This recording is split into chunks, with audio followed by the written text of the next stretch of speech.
लगी लगन बस एक यही, लगी लगन बस एक यही, लगी लगन बस एक यही, लगी लगन बस एक यही, लगी लगन बस एक यही। हमें तपस्या करना है बन के तपस्वी मूरत साथी, अब अपने घर चलना है। लगी लगन बस एक यही, लगी लगन बस एक यही। हमें तपस्या करना है बन के तपस्वी मूरत साथी, अब अपने घर चलना है। लगी लगन बस एक यही, लगी लगन बस एक यही। ओम शांति। श्री फोर्ट निवासी दिल्ली दरबार से पधारे हुए बाबा के सभी अनन्य रत्नों का इस तपस्वी भूमि में, वरदानी भूमि में स्वागत है, अभिवादन है, अभिनंदन है। आज हम सभी के बीच में आदरणीय राजयोगिनी शीलू दीदी जी उपस्थित हैं। हम सभी दीदी जी का एक हाथ की ताली से, अव्यक्त ताली से हार्दिक स्वागत करते हैं, स्वागत करते हैं, स्वागत करते हैं। सरल स्वभाव का दूसरा नाम आदरणीय शीलू दीदी जी हैं। रूहानियत की चलती फिरती मूरत हमारी आदरणीय शीलू दीदी जी हैं। पिछले 48-50 साल से जिन्होंने अपना जीवन यज्ञ सेवा को अर्पित किया है। 1970 से आपकी समर्पित जीवन की यात्रा शुरू हुई और बेंगलोर, काठमांडू, हैदराबाद, मुंबई आदि अनेक स्थानों पर दीदी ने अपनी सेवाओं का लाभ दिया। 74 से 76 तक कुछ अफ्रीकी देशों तथा मॉरिशस में भी आदरणीय शीलू दीदी जी द्वारा बाबा ने सेवा कराई। 1976 से आप यहाँ मधुबन मुख्यालय के अंदर अपनी निस्वार्थ सेवाओं का लाभ आने वाले हजारों बीके भाई बहने और लाखों अनजान आत्माओं को शिविर के द्वारा, कोर्स के द्वारा दे रहे हैं। मुझे याद है यज्ञ में एक समय ऐसा था कि जब मात्र और मात्र शीलू दीदी ही सारी शिविरें कराते थे। आजकल तो काफी सारी बहनें हैं, लेकिन तब शिविर की शुरुआत जो यहाँ पर हुई थी और जो भी वीआईपीज आते थे, आपका लाभ उन्हों को मिलता था। आप सभी देखते होंगे जी जागरण है, संस्कार चैनल है आदि टीवियों के अंदर आजकल चैनल्स में कई बहने भाइयों के इंटरव्यू, क्लासेस, प्रवचन आदि आ रहे हैं। लेकिन इस सेवा की शुरुआत भी जी टीवी से सबसे पहले आदरणीय शीलू दीदी के द्वारा हुई है। ऐसी विरल हस्ती आज हम सभी को क्लास कराएंगे। क्लास का विषय है वरदानी वेला, अमृत वेला। कल से ही करना है ना बाबा के घर में, तो आज फाउंटेन पक्का कराएंगे। और दूसरा, आज से शुरू हो रही भट्ठी का लक्ष्य एवं उद्देश्य भी दीदी जी स्पष्ट करेंगे। आदरणीय शीलू दीदी जी। तृप्ति बहन हमारी सबको तृप्त करने वाली। शरीर का नाम तृप्ति है। सूरत के वराछा सेवा केंद्र पर रहती हूँ। पिछले 38 वर्ष से ज्ञान में हूँ और 32 साल हुआ यज्ञ में समर्पित हुए। ओम शांति। ओम शांति। ओम शांति। ओम शांति। आप सभी बेहद बाप के घर में आए हो मौन तपस्या बट्ठी करने।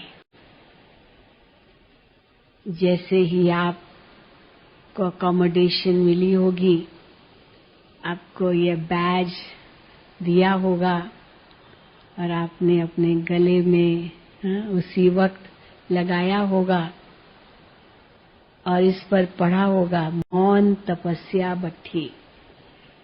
तो मानो एक ठप्पा लग गया आप पर कि 3 दिन, अगले 3 दिन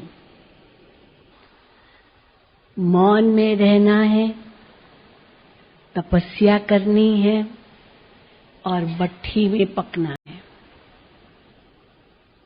ये 3 बातें आपको इस मौन तपस्या बट्ठी में करनी है।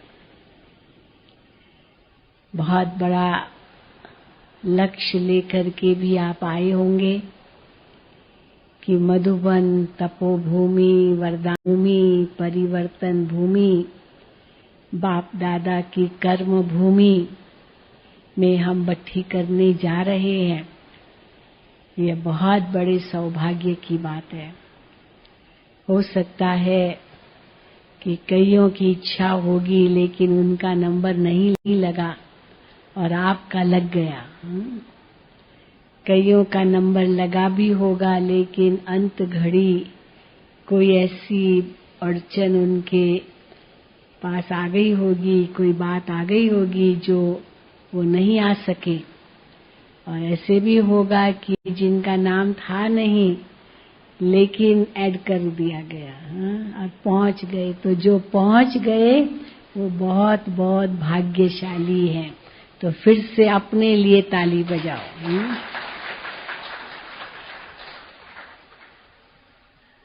तो इस मधुबन तपोभूमि में आप ऐसे समय पर आए हो जबकि उबलती हुई गर्मी मधुबन माउंट आबू में भी थी, दिल्ली में तो बहुत ही थी, लेकिन यहाँ भी कम नहीं थी। उसको पार करके आप यहाँ पहुंचे हो और अभी मौसम एकदम बदल गया।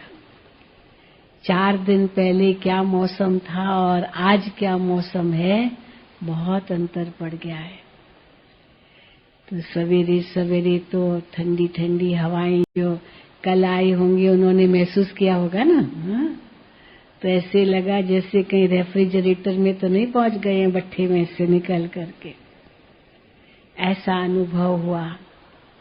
तो सुबह का समय बादल भी नीचे आ गए, फागी भी हो गई थोड़ी थोड़ी और कईयों ने तो अपना अनुभव सुनाया जैसे सूक्ष्म वतन से पार हो रहे हैं, सूक्ष्म वतन से गुजर रहे हैं।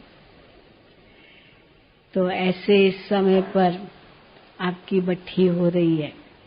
आपके पहले जो 2-3 बट्ठियां हुई उनको तो बहुत गर्मी लगी, यहाँ भी गर्मी लगी, नीचे तो थी गर्मी और गर्मी से तो आए ही थे, तो यहाँ भी कम नहीं थी गर्मी। पर आपके आने से दिन बदल गए। तो कितना भाग्यशाली हैं आप। तो भाग्य के भी अगर गुण गाएं तो बहुत बहुत आपका भाग्य है। और तपस्या करेंगे ये और बड़ा भाग्य। वहां तो आपको समय नहीं मिलता होगा, गृहस्थी का भी बोझ है, नौकरी धंधे का बोझ है, न जाने क्या क्या बोझ होते हैं। पर यहाँ आप सारे बोझ को छोड़कर आए हो ना, या लेके आए हो? हाँ, छोड़ के आए हो ना, कि थोड़ा थोड़ा लेके भी आए हो? कुछ कुछ हाँ, कुछ भी नहीं लाई, बिल्कुल छोड़ के आए। सच्ची? कुछ याद तो नहीं आएगा? नहीं याद आएगा? सच्ची? हाँ, चलो अच्छी बात है, क्योंकि तभी आप पूरा लाभ ले सकेंगे। आप यही महसूस करेंगे कि हम तो एक अलग सी दुनिया में आ गए हैं। जितनी भी बट्ठियां हुई सब ने यही अनुभव किया, तो आपका अनुभव तो इनसे भी बढ़कर होगा, क्योंकि मौसम का भी साथ है। तो इसीलिए इस मौन तपस्या भट्ठी में तो आप आए हैं। तो सबसे पहले जैसे आपने बैज पहना तो शब्द तो सुन लिया ना, मौन। तो मौन में रह सकेंगे? रह सकेंगे? जो समझते हैं हम रह सकेंगे, हाथ उठाएं। अच्छा, सारे ही आप कहेंगे इसीलिए तो आए हैं। हाँ? और जो कहते हैं कोशिश करेंगे, वो हाथ उठाएं। हाँ? कोशिश कोई भी नहीं, सब ने वायदा किया है, अच्छी बात है। तो पर मुख का मौन केवल नहीं, वो तो कोई बड़ी बात नहीं है, पर मन का भी मौन हो। मन से भी हर बात से उपराम रहें, तब सहज होगा।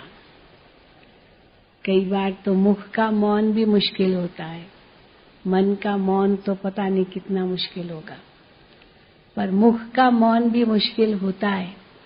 इसीलिए बाबा कई बार पूछते हैं कि हाँ, शांत रहना सहज है या आवाज में आना सहज है?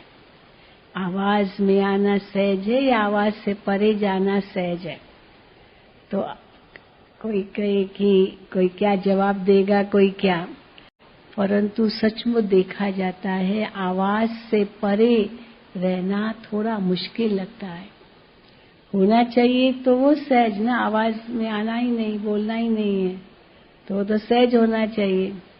लेकिन मौन में रहना बड़ा मुश्किल होता है, क्योंकि जो अंदर में संकल्प है वो लगता है बोल दे, बोल दे, सुना दे। तो अपने आप को कंट्रोल करना बड़ा मुश्किल लगता है।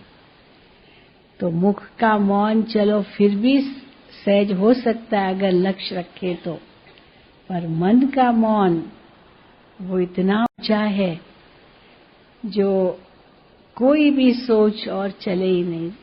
ये भी नहीं कि कुछ भी सोच न चले, क्योंकि बाबा की याद तो होगी, बाबा की मुरली सुनेंगे, उसका तो मनन चिंतन चलेगा ही। साथ साथ जो क्लासेस भी सुनेंगे हमारे वरिष्ठ अनुभवी भाई बहनों द्वारा, उसका भी मनन चिंतन चलेगा ही। तो वो तो चलेगा, जरूर चलना भी चाहिए। और भले बाबा कहते हैं कि बुद्धि रूपी किताब में भर जाए, परंतु अगर लिखते हैं तो फ्री टाइम में उसको पढ़ भी सकते हैं, क्योंकि सारी बातें तो याद नहीं रहती। तो अपने को स्टूडेंट भी समझेंगे, तो स्टूडेंट माना फ्री टाइम में अपना स्वाध्याय करना, तो लिखेंगे तो उसको फिर पढ़ सकेंगे, रिवाइज कर सकेंगे, ये भी जरूरी है। तो यहाँ पर तपस्वी तो है ही, लेकिन साथ साथ एक ऐसा स्टूडेंट बन कर के रहना है जो स्टूडेंट को बुद्धि में पढ़ाई के सिवा और कुछ नहीं रहता, और योगी को योग के सिवाय और कुछ नहीं भासता। तो हम सभी योगी तो हैं ही, और बाबा कहते हैं 2-4 घंटे के योगी नहीं है। कितने कौन से योगी हैं हम? हाँ? सदा के योगी है। वो तो 2-4 घंटे के योगी होते हैं। 2-4 घंटा चलो कोई हठ योग किया, प्राणायाम किया या जो कुछ किया, 1 घंटा 2 घंटा। पर यहाँ तो बाबा कहते हैं कि सदा का योग है, योगी जीवन है, 2-4 घंटे के योगी नहीं है। और उस योगी जीवन में भी ये जो 3 दिन वो तो छाप लग जाए। अमृत वेले से लेकर रात्रि तक योगी जीवन की भासना हम सबको मिले। तो एक तो मौन में रहना है, दूसरा तपस्या करनी है, और परिवर्तन भूमि में आए हो, भट्ठी में आए हो, तो भट्ठी माना जो भट्ठी में चीज पड़ती है वो बदल के जाती है। ऐसे नहीं कि जिस रूप से भट्ठी में कोई चीज पड़ी उसी रूप से बाहर आती है, बदल जाती है ना। आग में कोई भी चीज डालते हैं तो बदल जाती है आग में पड़ते ही। कठोर से कठोर चीज भी आग में पड़ते गल जाती है, और नरम से नरम चीज स्ट्रांग बन जाती है, मजबूत बन जाती है। खाद वाली चीज से खाद निकल जाती है, काला कोयला राख बन जाता है। कितनी चीजों का मिसाल दे, जैसे ही वो भट्ठी में पड़ते हैं, आग में डालते हैं, उनका रूप रंग गुण सब बदल जाता है। तो बाबा कहते हैं तुम सब भट्ठी में आए हो, तो जो भी पुराने संस्कार, स्वभाव, विचार, आदतें, वो सब बदल कर जाए। वैसे तो आप कहेंगे कि हमने तो बाबा को सब दे दिया है, परंतु फिर भी वापस तो आ ही जाते हैं ना। भले कितना भी कहा बाबा को दे दिया है, पर ये स्वभाव संस्कार आते हैं, माया भी छोड़ती नहीं है।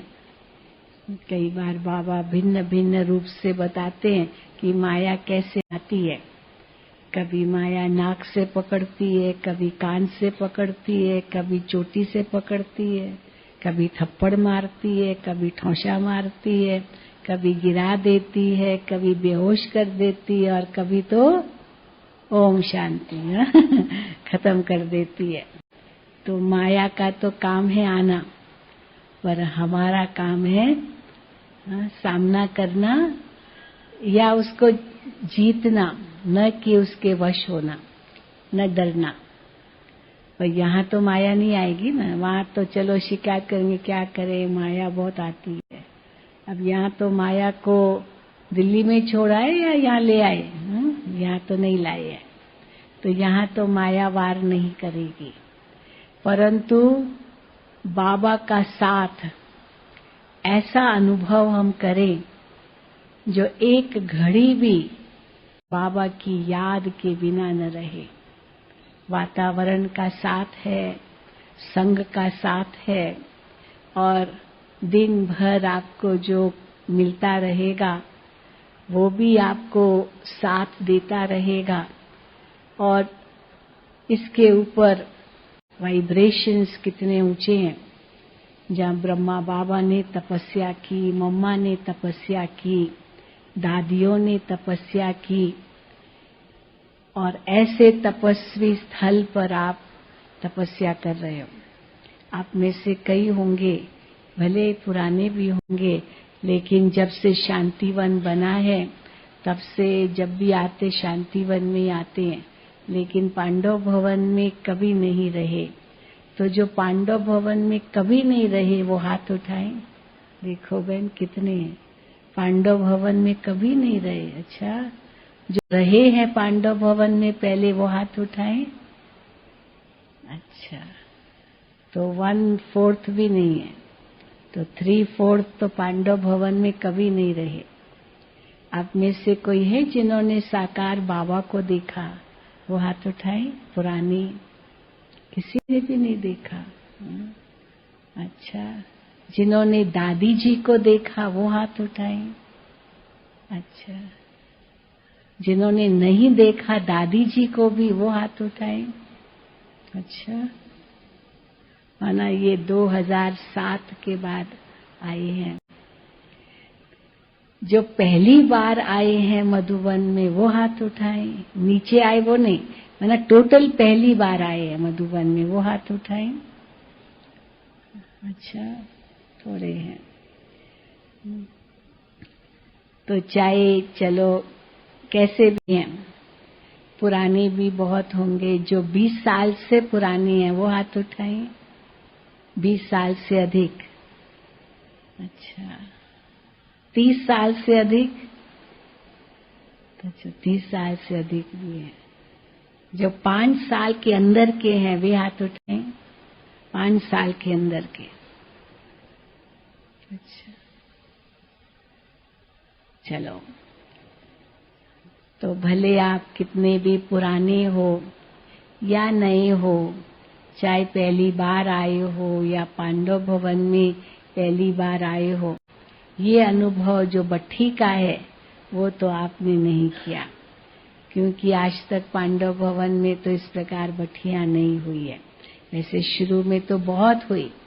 जैसे ही बाबा अव्यक्त हुए तो अव्यक्त बाप दादा ने यही सबसे पहले इशारा दिया कि अब मधुबन में भट्ठियां रखो, क्योंकि पहले तो बाबा से मिलने आते थे, मम्मा से मिलते थे, बाबा मम्मा का ही प्यार लूटते थे। सुबह से रात तक बाबा के साथ ही खेलना, बाबा के साथ ही कई बार भोजन करना, बाबा के साथ ही झूले पर झूलना, बहुत कुछ सब बाबा के साथ। बाबा ही बहलाते थे। बाबा बहनों को तो मधुबन में रखते ही नहीं थे। बाबा कहते थे बहनों का स्थान सेवा केंद्र है। ये तो इसलिए पांडव भवन नाम रखा। थोड़े से पांडव जो यहाँ कार्य करते थे उनको ही बाबा ने यहाँ रखा था। बहनें तो टीचर्स है, वो तो ज्ञान देने वाली है, तो वो तो सेंटरों पर रहेंगी। यहाँ तो बाबा बैठे हैं, तो बाबा ही सबको बहलाते थे। लेकिन जैसे ही बाबा व्यक्त हुए तो कैसे बाबा ने दादियों को सबको मधुबन में रखा।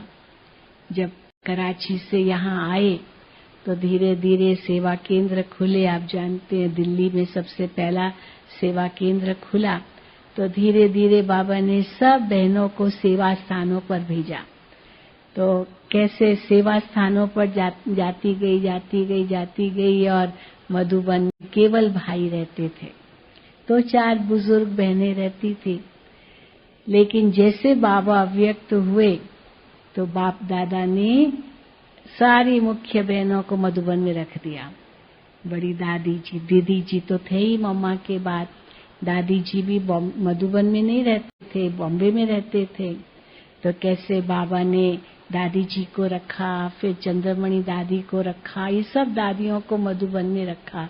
और जैसे भट्ठियां शुरू की तो पहले कुमारियों की, टीचर्स की, कुमारों की, युगलों की, ये सारी भट्ठियां 70s में ये बहुत सारी बाबा ने उनको पक्का किया।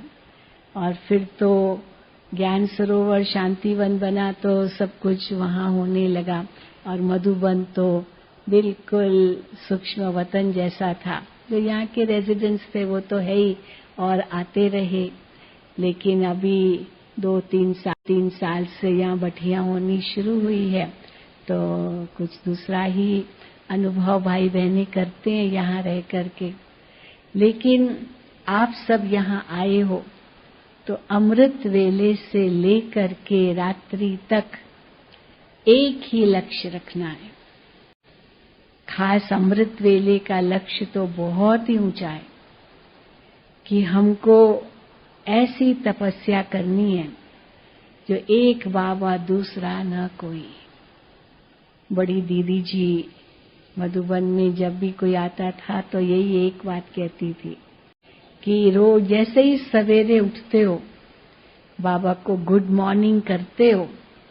गुड मॉर्निंग करने के बाद 5 केले खाओ। पता है ना, बड़ी दीदी ये कहा करती थी 5 केले खाओ। 5 केले खाएंगे सुबह सुबह तो सारे दिन में बहुत शक्ति मिलेगी। 5 केले कौन से?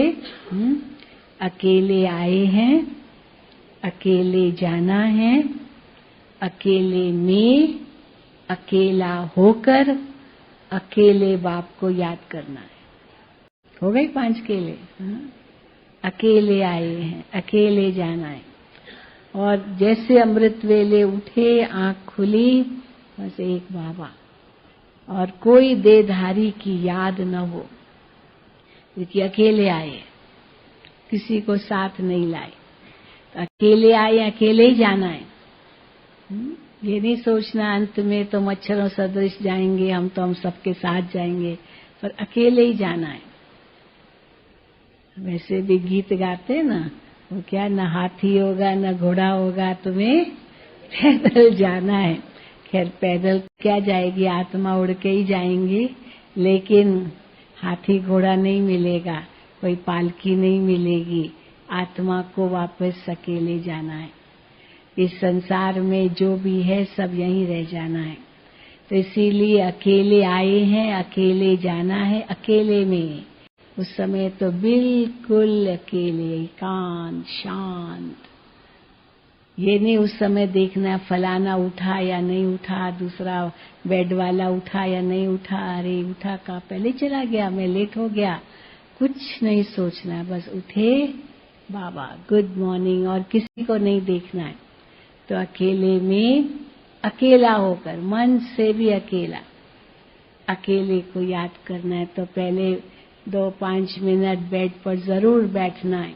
ऐसे नहीं हो रही देर हो गई जल्दी जल्दी उठो, नहीं, एकदम शांत चित होके उठे और फिर जल्दी तैयार होकर के हॉल में आते हैं। और हॉल में भी यही बुद्धि में रखें कि बस अब हमारी बाबा के साथ अपॉइंटमेंट है। हम योगी आत्माएं हैं।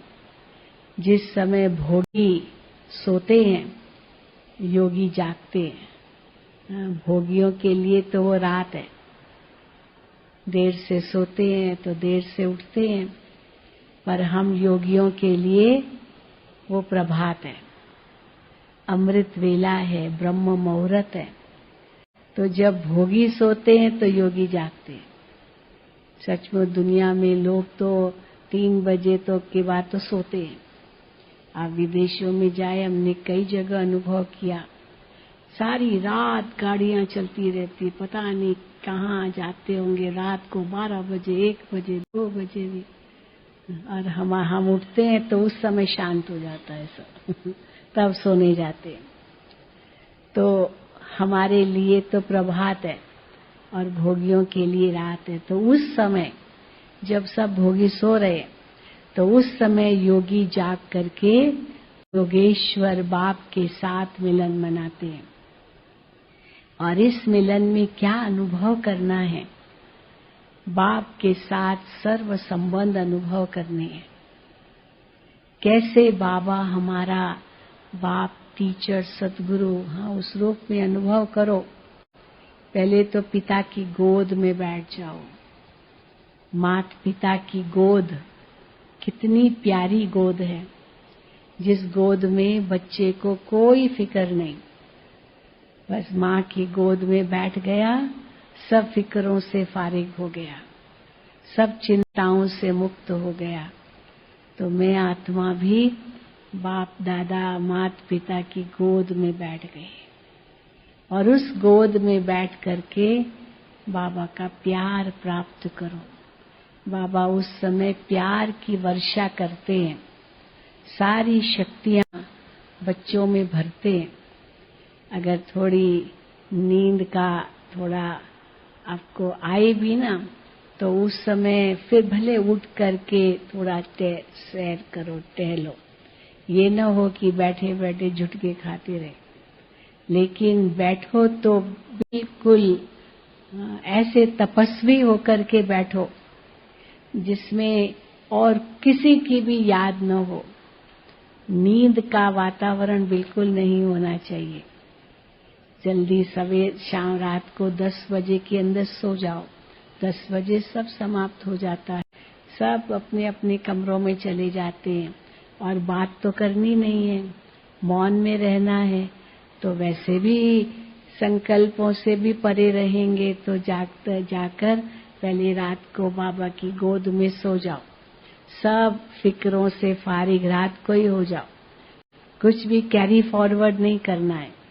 अकाउंट्स में तो कैरी फॉरवर्ड करते ना नेक्स्ट डे के लिए, लेकिन यहाँ जो भी खाते हैं, जो कुछ भी हिसाब किताब, सब कुछ रात को स्वाहा संपन्न हुआ और सवेरे एकदम नया जीवन, ये अनुभव करना है। रात को ही सब बाबा को दे करके सोएंगे तो सवेरे उसी संकल्प से उठेंगे।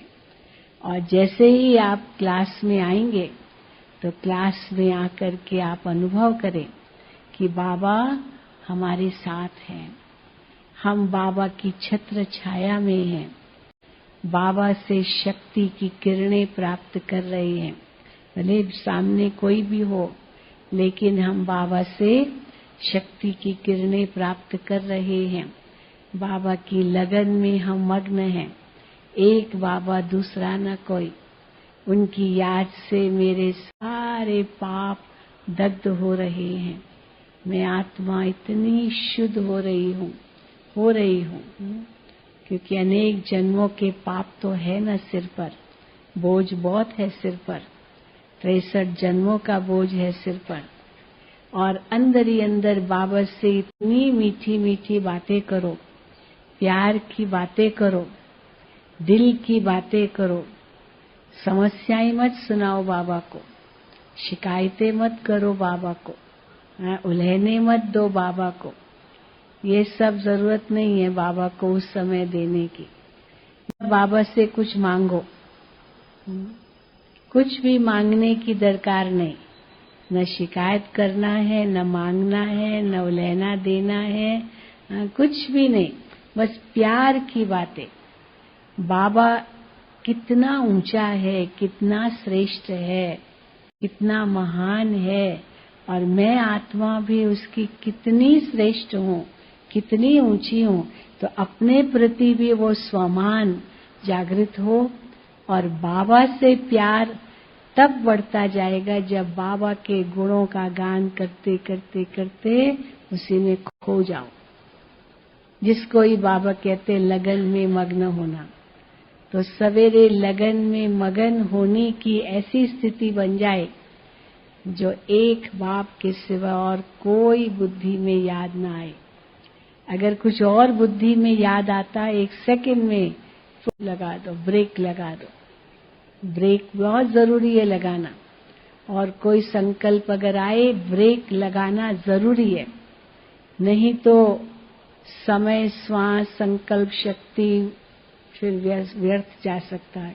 और अमृत वेले का समय तो है ही वरदानों से भरपूर होने का समय। और फिर एकदम शांत हो जाए तो कैसे बाबा के वरदान से हम झोली भर सकेंगे। इतनी सुंदर टचिंग्स होगी आपको, जिन टचिंग्स के आधार से आप वो शक्ति का अनुभव कर सकेंगे। और ऐसे लगन में मगन हो जाओ जैसे कि दुनिया तो मरी पड़ी है, दुनिया सारी भस्मीभूत हुई पड़ी है और संसार में मेरा कोई नहीं। मैं एक माँ हूँ, मैं एक पिता हूँ, मैं एक डॉक्टर हूँ, मैं एक इंजीनियर हूँ, मैं एक वकील हूँ, या न जाने क्या क्या दुनिया के अभिमान होते हैं, क्या क्या लोगों को अपनी अपनी विशेषताओं का नशा होता है। वो सारे नशे खत्म। बस मैं एक छोटा सा बच्चा हूँ। बस इतना छोटा बच्चा बन जाएं, इतना इनोसेंट बन जाएं जो और कोई भी बुद्धि में न हो। बस माँ की गोद में, बाबा की गोद में हूँ। और उसी गोद में बैठ करके बाबा से प्यार की बातें, दिल की बातें, उल्हेने नहीं, शिकायतें नहीं, कंप्लेंट्स कुछ नहीं, कुछ मांगना नहीं। ये जरूर याद रखें। कोई अगर आपने कोई पुरानी बातें हैं, भूले की है, कुछ भी उस समय याद नहीं करो, जरूरत नहीं है। क्योंकि वो समय तो बाबा से प्यार लूटने का समय है। वो समय तो बाबा से वरदान लेने का समय है। वो समय तो बाबा से शक्ति भरने का समय है। अगर पुरानी बातें कोई भूले, कोई ऐसी बातें वो अगर याद करेंगे तो हो सकता है मन उदास हो जाए, मायूस हो जाए, दिल शिकस्त हो जाए, फिर बाबा से शक्ति मांगना शुरू कर दे। क्योंकि दिल शिकस्त हो गए, उदास हो गए, बाबा हमें शक्ति दो। तो मांगने, कुछ शक्ति भी मांगनी नहीं है, कोई वस्तु तो मांगना नहीं है, पर शक्ति दो ये भी मांगना नहीं है। भक्ति में तो बहुत मांगा ना, इतनी शक्ति तू देना दाता, मन का विश्वास कमजोर होना। तो मन का विश्वास कमजोर हो सकता है तो इसलिए डगमग होते हैं, तब भगवान को कहते हैं। पर यहाँ तो सब निश्चय बुद्धि बैठे हैं, कोई संशय बुद्धि नहीं बैठा है जो मन का विश्वास कमजोर होगा और भगवान से शक्ति मांगे। तो हम है ही शक्तिशाली आत्मा, और ऐसी शक्तिशाली आत्मा उस सर्वशक्तिवान के सानिध्य में है, उनकी छत्र छाया के अंदर है। और वो शक्ति जैसे मुझे बाबा दे रहे हैं, मैं भरपूर हो रही हूँ। बाबा की शक्ति की किरणें मुझे मिल रही है और मैं अपने अंदर भरती जा रही हूँ, भरपूर होती जा रही हूँ, शक्ति के सागर में लहरा रही हूँ। ये अलग अलग चिंतन मन में आप कर सकते हैं। या तो बिल्कुल निरसंकल्प होकर के गोद में समा जाएं, ऐसे भी नहीं कि शून्य हो जाएं। शून्यता हमारा लक्ष्य नहीं है। कई बार नींद का झटका आता है तो लगता है कि मैं तो एकदम शांत हो गया। वो शांत नहीं है, वो शून्यता नींद का झोंका है। लेकिन शांत होना और शून्य होना दोनों में बड़ा अंतर है। शांति एक शक्ति है, उस शांति की शक्ति से भरपूर होना ये अलग बात है। और शून्य हो जाना जैसे कि कुछ है ही नहीं, डेड, बाबा उसको कहते डेड साइलेंस में चले जाएं। तो एकदम डेड साइलेंस भी न हो, संकल्पों से इतने भरपूर हो जाओ, उस भरपूरता की अनुभूति जिसको बाबा कहते डीप साइलेंस। तो एक है डेड साइलेंस, वो शून्यता की स्थिति है। दूसरा है डीप साइलेंस। तो डीप साइलेंस का मतलब है कि मैं शांत स्वरूप आत्मा शांति के सागर में समा गई, हो गई, विलीन हो गई, समा गई। इसी कोई भक्तों ने क्या कह दिया, आत्मा परमात्मा में विलीन हो जाती है, आत्मा ब्रह्म में लीन हो जाती है। तो ब्रह्म में कोई लीन होने की बात नहीं है, लेकिन मन से कैसे मैं आत्मा ज्योति बिंदु उस परम ज्योति में समा गई। और समा गई माना समान बन गई। वो समानता की स्थिति, वो समाने की स्थिति, वो संपन्नता की स्थिति, ये अमृत वेले बहुत सहज अनुभव कर सकते हैं। और वो शक्ति अगर हमने सुबह पाली तो फिर दिन भर कितना अच्छा बीतेगा। तो वातावरण का भी साथ है, संग का भी साथ है, भोजन का भी साथ है, अन्न का भी साथ है। तो ये सारा जो साथ यहाँ मिलेगा और बाबा का प्यार, ये जो आप यहाँ अनुभव करेंगे, 4 धामों की यात्रा करेंगे, बाबा के कमरे में जाएंगे, वहाँ बाबा का अलग रूप से प्यार लूटेंगे। फिर बाबा की झोपड़ी में जाएंगे तो बाबा को सखा रूप में झोपड़ी में देखें और एक 1-to-1 कॉन्वर्सेशन अनुभव करें। जो दिल की बातें हैं वो बाबा से करना, बाबा की झोपड़ी में। फिर शांति स्तंभ पर जाएं तो ऐसे अनुभव करें जैसे कि मैं आत्मा एकदम अशरीरी बन गई, सब हड्डियां स्वाहा कर दी। बाबा के हिस्ट्री हॉल में जाएं तो ऐसे अनुभव करें जैसे बाबा टीचर बन के हमको पढ़ा रहा है, वही मुरली चला रहा है और जो बाबा मुरली में वरदान दे रहा है वो मैं अपने अंदर धारण कर रहा हूँ या कर रही हूँ। फिर ओम शांति भवन में आप आए मुरली सुनने के लिए तो स्टूडेंट बन करके नोट भी करें, क्योंकि दिन भर आपको उसका फिर मनन चिंतन करना है। फिर आपको जो समय मिले उस समय में आप अपने ही धुन में रहें। मोबाइल सबके स्विच ऑफ है ना। आज ही रात को घर में सब बता दो कि मैं आराम से पहुंच गया, पहुंच गई, अब मुझे 3 दिन कोई डिस्टर्ब ना करे। ये हो सकता है कि घर से फोन आएंगे, मम्मी कहाँ हो बच्चे फोन करेंगे, डैडी कहाँ हो, या माता पिता फोन करेंगे ठीक पहुंची। तो सबको बता दो, क्योंकि आजकल जमाना भी तो ठीक नहीं है ना, बच्चे गए घर से, कहाँ पहुंचे कि नहीं पहुंचे पता नहीं। तो इसलिए इन्फॉर्म कर दो और कहो हम तो अभी स्वर्ग में पहुंच गए। इसीलिए स्वर्ग का सुख हमारा कम नहीं करना फोन करके, बिल्कुल जरूरत ही नहीं है। अगर कोई ऐसी बात होगी तो हम करेंगे, पर आप नहीं करना। और बहुत जरूरी हो तो भले करना, पर हम तो स्विच ऑफ ही कर रहे हैं। तो इसीलिए 3 दिन, कल परसों तरसों, ये 3 दिन बिल्कुल ही एक दूसरी दुनिया में आपको रहना है। और ऐसी छाप लगाकर जाना जो आप महसूस करेंगे कि अमिट बन जाए। एक दिन आपको बाबा को पत्र भी लिखाएंगे ना? कहाँ गए? है ना पत्र लिखने का? तो पत्र भी बाबा को लिखना। पत्र बाबा को क्या लिखेंगे? बाबा को पत्र में अवश्य आपके दिल की बातें वो लिखना। कई पूछते हैं कि कौन पत्र पढ़ेगा? तो हम कहते कोई नहीं पढ़ता है, वो जिस समय आप लिखते हो ना उस समय बाबा पढ़ लेता है बस, और कोई नहीं पढ़ता है। और जिस समय आप सोचते हो तभी बाबा तक पहुंच जाता है। इसीलिए पर लिखने से क्या होता है, एक ठप्पा लग जाता है अंदर में। हम सचेत हो जाते हैं कि हमने बाबा को लिखा है, तो एक दृढ़ संकल्प हो जाता है और उसी अनुसार आप लिख करके बाबा के लेटर बॉक्स, जिस बाबा के कमरे के बाहर है, झोपड़ी के बाहर है, झोपड़ी के अंदर है, वहां उसमें डाल दो। कोई नहीं पढ़ता है। तो कई पूछते हैं फिर वो कहाँ जाता है?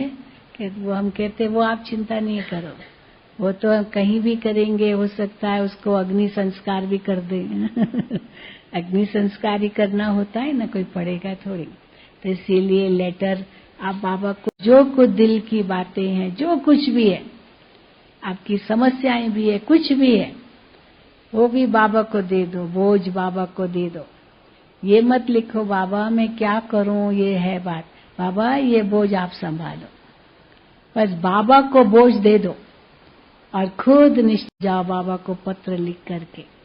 और जैसे ही आप निश्चिंत हो जाएंगे, आपको लगेगा मैं इतना हल्का हो गया, इतना हल्का हो गया।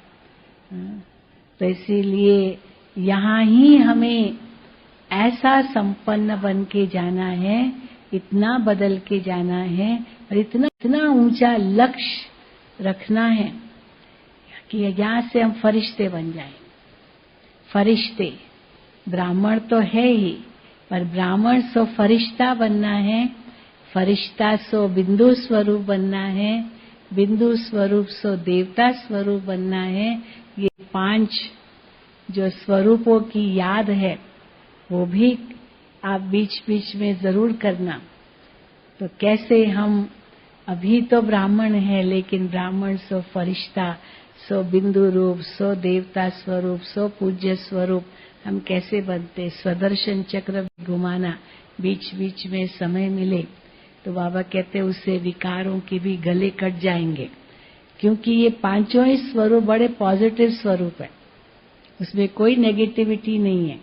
चाहे देवता स्वरूप में इतनी पॉजिटिविटी है, चाहे पूज्य स्वरूप में इतनी पॉजिटिविटी है, ब्राह्मण स्वरूप की कितनी पॉजिटिविटी है, फरिश्ता स्वरूप में और बिंदु स्वरूप में तो है ही। तो ये 5 ही स्वरूप मेरे कितने श्रेष्ठ स्वरूप हैं, और इन 5 ही स्वरूपों से मैं आत्मा विचरण करती हूँ। ये स्वदर्शन चक्र है जिससे सारे बुराइयों के, कुरीतियों के, विकारों के, विकृतियों के गले कट जाएंगे और मैं आत्मा संपन्न संपूर्ण होकर के उड़ूंगी। इतना हल्का हो जाओ और फिर यही शक्ति आप वापस जब घर जाएंगे तो ये सबको देना, सब अनुभव करे, अरे ये बट्टी क्या करके आए हैं मधुबन से, ये तो फरिश्ता बन करके आए। ऐसा अनुभव कराएंगे घर वालों को भी जब वापस आप जाएं। ये न हो कि जैसे थे वैसे ही वापस गए तो घर वाले भी कहेंगे कि बट्टी करके क्या लाभ हुआ, क्या पाया। तो कुछ पागना है, कुछ छोड़ना है, कुछ भरना है, ये सब इन 3 दिनों में करना है ताकि एकदम परिवर्तित होकर के जाए। मंजूर है? मंजूर है ना? मंजूर है कि नहीं? ठीक है, हाथ उठाओ उसके लिए मंजूर है तो इसीलिए ये बहुत जरूरी है। और ये भी सोचो कि हमको हर एक घड़ी सफल करनी है, एक घड़ी भी हमारी वेस्ट न जाए, एक श्वास भी हमारा व्यर्थ न जाए, एक संकल्प भी व्यर्थ न जाए। तो समय, श्वास, संकल्प, जो आत्मिक शक्ति है वो भी वेस्ट न जाए, क्योंकि समय, श्वास, संकल्प अगर सफल हुआ तो शक्ति तो सफल होगी। इसीलिए व्यर्थ कुछ न जाए, कोई ऐसा शब्द भी मुख से न निकले जो किसी को दुख पहुंचे। वैसे तो बोलना ही नहीं है, पर समझो जरूरी भी हुआ बोलना, तो जहां 10 शब्द बोलते हैं उसको 2 शब्दों में समाप्त कर दो। और ये बैच तो लगाई हुआ है, वो तो सारा दिन पहन के घूमना, इसके बिना तो बिल्कुल चलना ही नहीं। अमृत वेले से ही पहन के आ जाना थी, जैसे गले में फांसी है फांसी होती है ना, गले में वो डालते हैं, तो ये फांसी कहो जो बाबा कहते लटके रहो एक बाबा की याद में, तो ये गले में माला कहो, फांसी कहो, जो कुछ भी कहो है एक की लगन में मगन होने के लिए। ये ऐसे नहीं है कि आपने लगाया और फिर बातें करने लगे।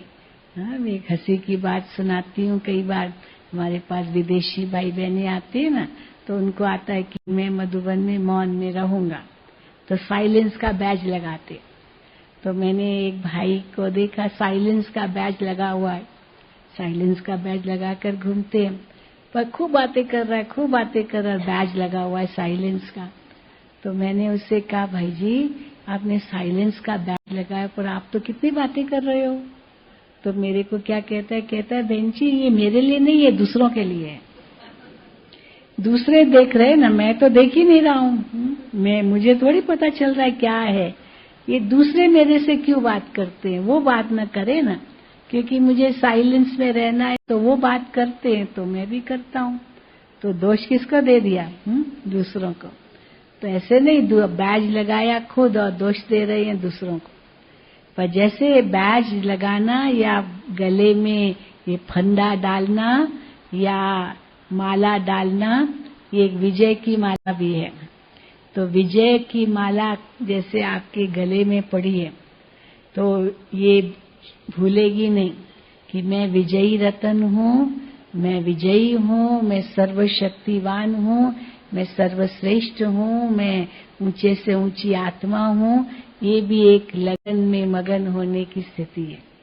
तो सुबह से लेकर के रात्रि तक आप यही अनुभव करना, और कैसे उड़ते रहेंगे आप ये 3 दिन पूरा ही अनुभव करेंगे, और लास्ट दिन फिर अपना अनुभव भी आप सुनाना, क्योंकि अनुभव सुनाना भी बहुत जरूरी है। भले आपस में ही सुनाना, यहाँ ही सुनाना, आखिरी दिन आपके लिए अनुभव की लेन देन भी होगी। तो अवश्य ये भी एक आपकी परीक्षा होगी कि कौन सचमुच 3 दिन बिल्कुल नहीं बोला।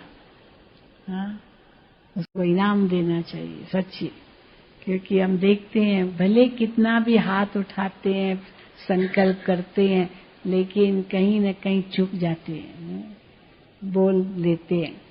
लेकिन जो सचमुच संकल्प करते हैं ना, बहुत दृढ़ करते, बाबा कहते दृढ़ता हो, अंडरलाइन हो दृढ़ता की, तो फिर वो विजयी जरूर बनते। तो अगर यहाँ विजयी बन सकते हो तो बाहर जाकर भी विजयी बन सकते हो, उसमें कोई दो मत नहीं होगी। लेकिन यहाँ विजयी बन के दिखाओ, बिल्कुल न्यारे प्यारे, और तपस्या कर रहे हैं, भट्ठे में पके हुए, आग ही आग है चारों तरफ, बस और कुछ सामने नहीं है, बस एक बाबा दूसरा न कोई देहधारी की याद आए तुरंत अपने आप को रोको, कोई आत्मा की याद नहीं चाहिए मुझे, कोई देहधारी का आकर्षण नहीं चाहिए मुझे। अगर किसी को देखो भी तो बस चमकती हुई आत्मा मणि हर एक के मस्तक में चमक रही है, बस। तो दृष्टि भी पवित्र हो जाएगी, स्मृति भी पवित्र हो जाएगी, और स्थिति तो ऊंची बनी जाएगी। ठीक है? बाकी तो आपको बहुत कुछ डायरेक्शंस मिलेंगे जो सुबह से लेकर के रात्रि तक आपको पालन करने हैं, क्योंकि भट्ठी में आए हो तो भट्ठी में पकना है, बस यही बुद्धि में रखना है। इसलिए और छोटी छोटी बातें बहुत है, कौन सुनाएगा, वो आएगी ना। तो अभी आपके सामने तृप्ति बहन आ रही है, क्योंकि इसके बाद फिर शशि बहन जी आएंगे, और शशि बहन भी आप सबसे मिलेंगे। और फिर आप सबको टोली भी खिलाएंगे। तो पहले कुछ आवश्यक सूचनाएं हैं, डायरेक्शंस हैं सारी, क्योंकि यहाँ पर अभी तक पानी की तो बहुत शॉर्टेज है, बारिश तो पड़ी नहीं है, तो वो भी सारी सूचनाएं आपको देंगी, कैसे ध्यान रखना है, किन किन बातों का ध्यान रखना है, वो सब बातें आपको तृप्ति बहन अब सुनाएंगी। ठीक है? हाँ, समझ गए ना? लक्ष्य का भी पता चल गया और अमृत वेले क्या करना है वो भी पता चल गया। बस सब इसको अमल में लाना है और जो मन में संकल्प आए उसको नोट करो। अपने साथ नोटबुक पेन हर वक्त साथ रखो। अगर बहुत जरूरी किससे बात भी करनी है तो भले उसको लिख के दो, परंतु आवाज में नहीं आना। और तो आवाज में आएंगे, जो यहाँ रहते हैं वो तो आएंगे, उनकी तो बट्टी नहीं है, लेकिन वो जब आपको देखे तो वो भी शांत हो जाए। ऐसा अनुभव आप उनको भी कराओ, क्योंकि वो तो आपसे बात करना चाहेंगे, लेकिन आप अगर एक लक्ष्य रखेंगे तो वो भी शांत हो जाएंगे। पर आपका संकल्प दृढ़ हो तो देखो, सफलता तो हमारा क्या है? जन्म सिद्ध अधिकार है। ये हो नहीं सकता कि सफलता न मिले, हम विजयी न बने, ये हो ही नहीं सकता। तो इन्हीं शुभकामनाओं के साथ आपकी भट्ठी बहुत सफल रहे, एक अमिट छाप लगे, जीवन में इतना परिवर्तन करके जाओ, जो जहां भी जाओ, जब भी जाओ, किससे भी मिलो, आपके अंदर वो परिवर्तन देख करके उनको भी प्रेरणा मिले, चाहे वो अज्ञानी भी क्यों ना हो, उनको भी प्रेरणा मिले कि हम भी वहां जाएं, हम भी कुछ अनुभव करें। क्योंकि आज का सचमुच हम देखते हैं हर आत्मा शांति की बहुत प्यासी है, बहुत प्यासी है, बहुत उनको शांति चाहिए, खुशी चाहिए, जो आत्माओं में नहीं है। और आप इतना भरपूर होकर के जाएं जो यही फिर सबको बांटे, तो कितनों की आशीर्वाद मिलेगी। बाबा की तो वरदान मिलेंगे, लेकिन उनकी भी दुआएं मिलेगी, बड़ों की आशीर्वाद मिलेगी, तो कितने भरपूर हो जाएंगे। इतना भरपूर होकर के अपना जीवन ऐसा सुंदर श्रेष्ठ बनाना है, यही हमारे जीवन का भी लक्ष्य हो।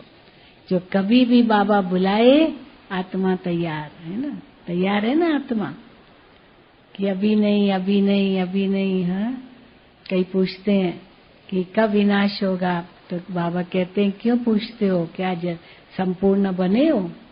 पूछना माना कि मैं तैयार हूँ, माना संपूर्ण बन गया हूँ। तो संपूर्ण बने नहीं है तो पूछते क्यों?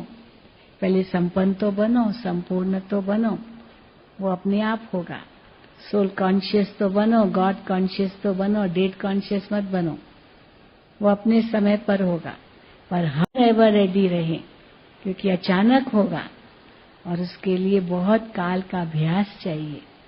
तो ये अभ्यास बाबा हमारा डलवा रहे हैं, ताकि जो भी घड़ी अंत की घड़ी हो, मानो हम पास विद ऑनर हो करके बाबा के घर जाएं, यहाँ से लंगर उठा हुआ हो, तभी तो पार जाएंगे, तभी तो उड़ सकेंगे।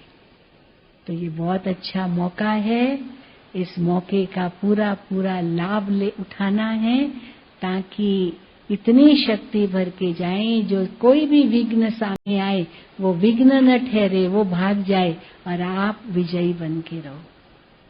तो इन्हीं शब्दों के साथ आपको फिर से आपका बहुत बहुत स्वागत है, स्वागत है, स्वागत है। ओम शांति।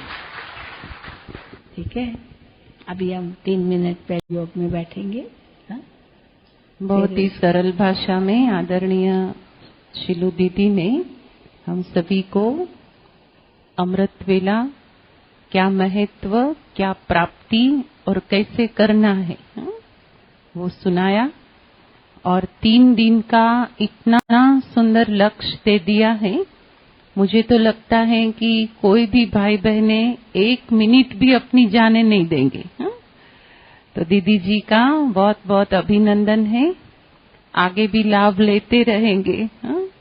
क्योंकि दीदी यहाँ ही रहते हैं, पांडव भवन में ही। अच्छा, अभी पहले हम सभी 3 मिनट बाबा की याद में बैठेंगे।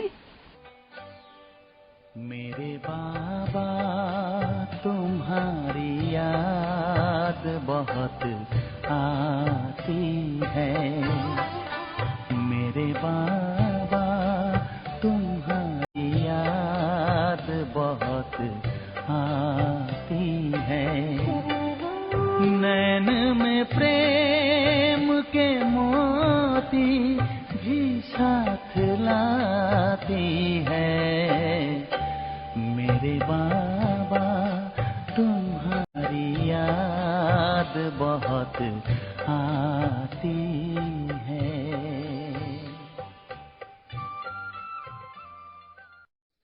ओम शांति।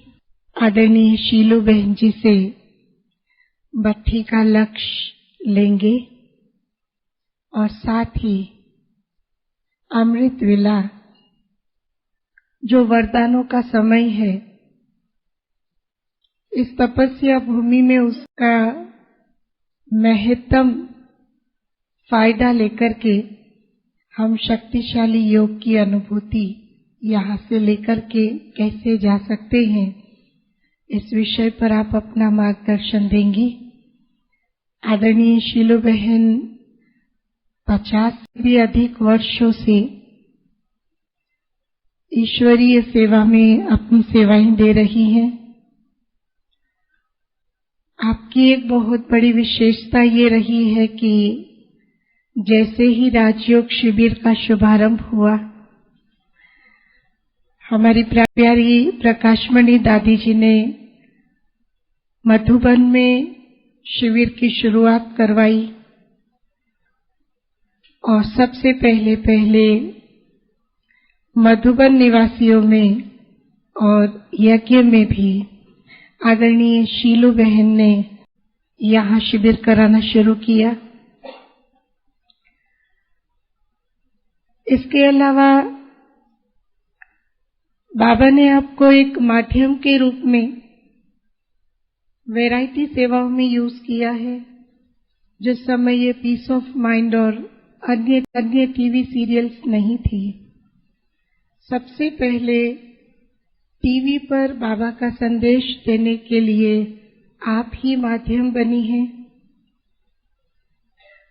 वर्तमान समय आप यहाँ मधुबन में ही रह करके काफी सारे कारोबार में अपना योगदान दे रही हैं और विशेषकर हमारी एजुकेशन विंग में मधुबन कोऑर्डिनेटर के रूप में भी अपनी सेवाएं दे रही हैं। तो एक बहुमुखी प्रतिभा की धनी, एक ऐसा माध्यम प्यारे बाप दादा का हम सबके बीच आज है, जिसको बाबा ने हमेशा ही नवीन सेवाओं के लिए उपयोग और प्रयोग किया है। हम एक हाथ की ताली से आदरणीय दीदी जी का तहे दिल से बहुत बहुत हार्दिक स्वागत करते हैं। आदरणीय दीदी जी। ओम शांति, ओम शांति, ओम शांति। आप सभी महादेव नगर तथा उससे संबंधित सेवा केंद्रों के भाई बहने आज से यहाँ 3 दिन की भट्टी करेंगे। तो जैसे हमारी कृति बहन ने बताया कि इस वर्ष की सबसे पहली भट्टी डबल विदेशियों की सीजन के बाद आज आपसे शुरू हो रही है। तो सबसे पहले अपने लिए आप ताली बजाएं।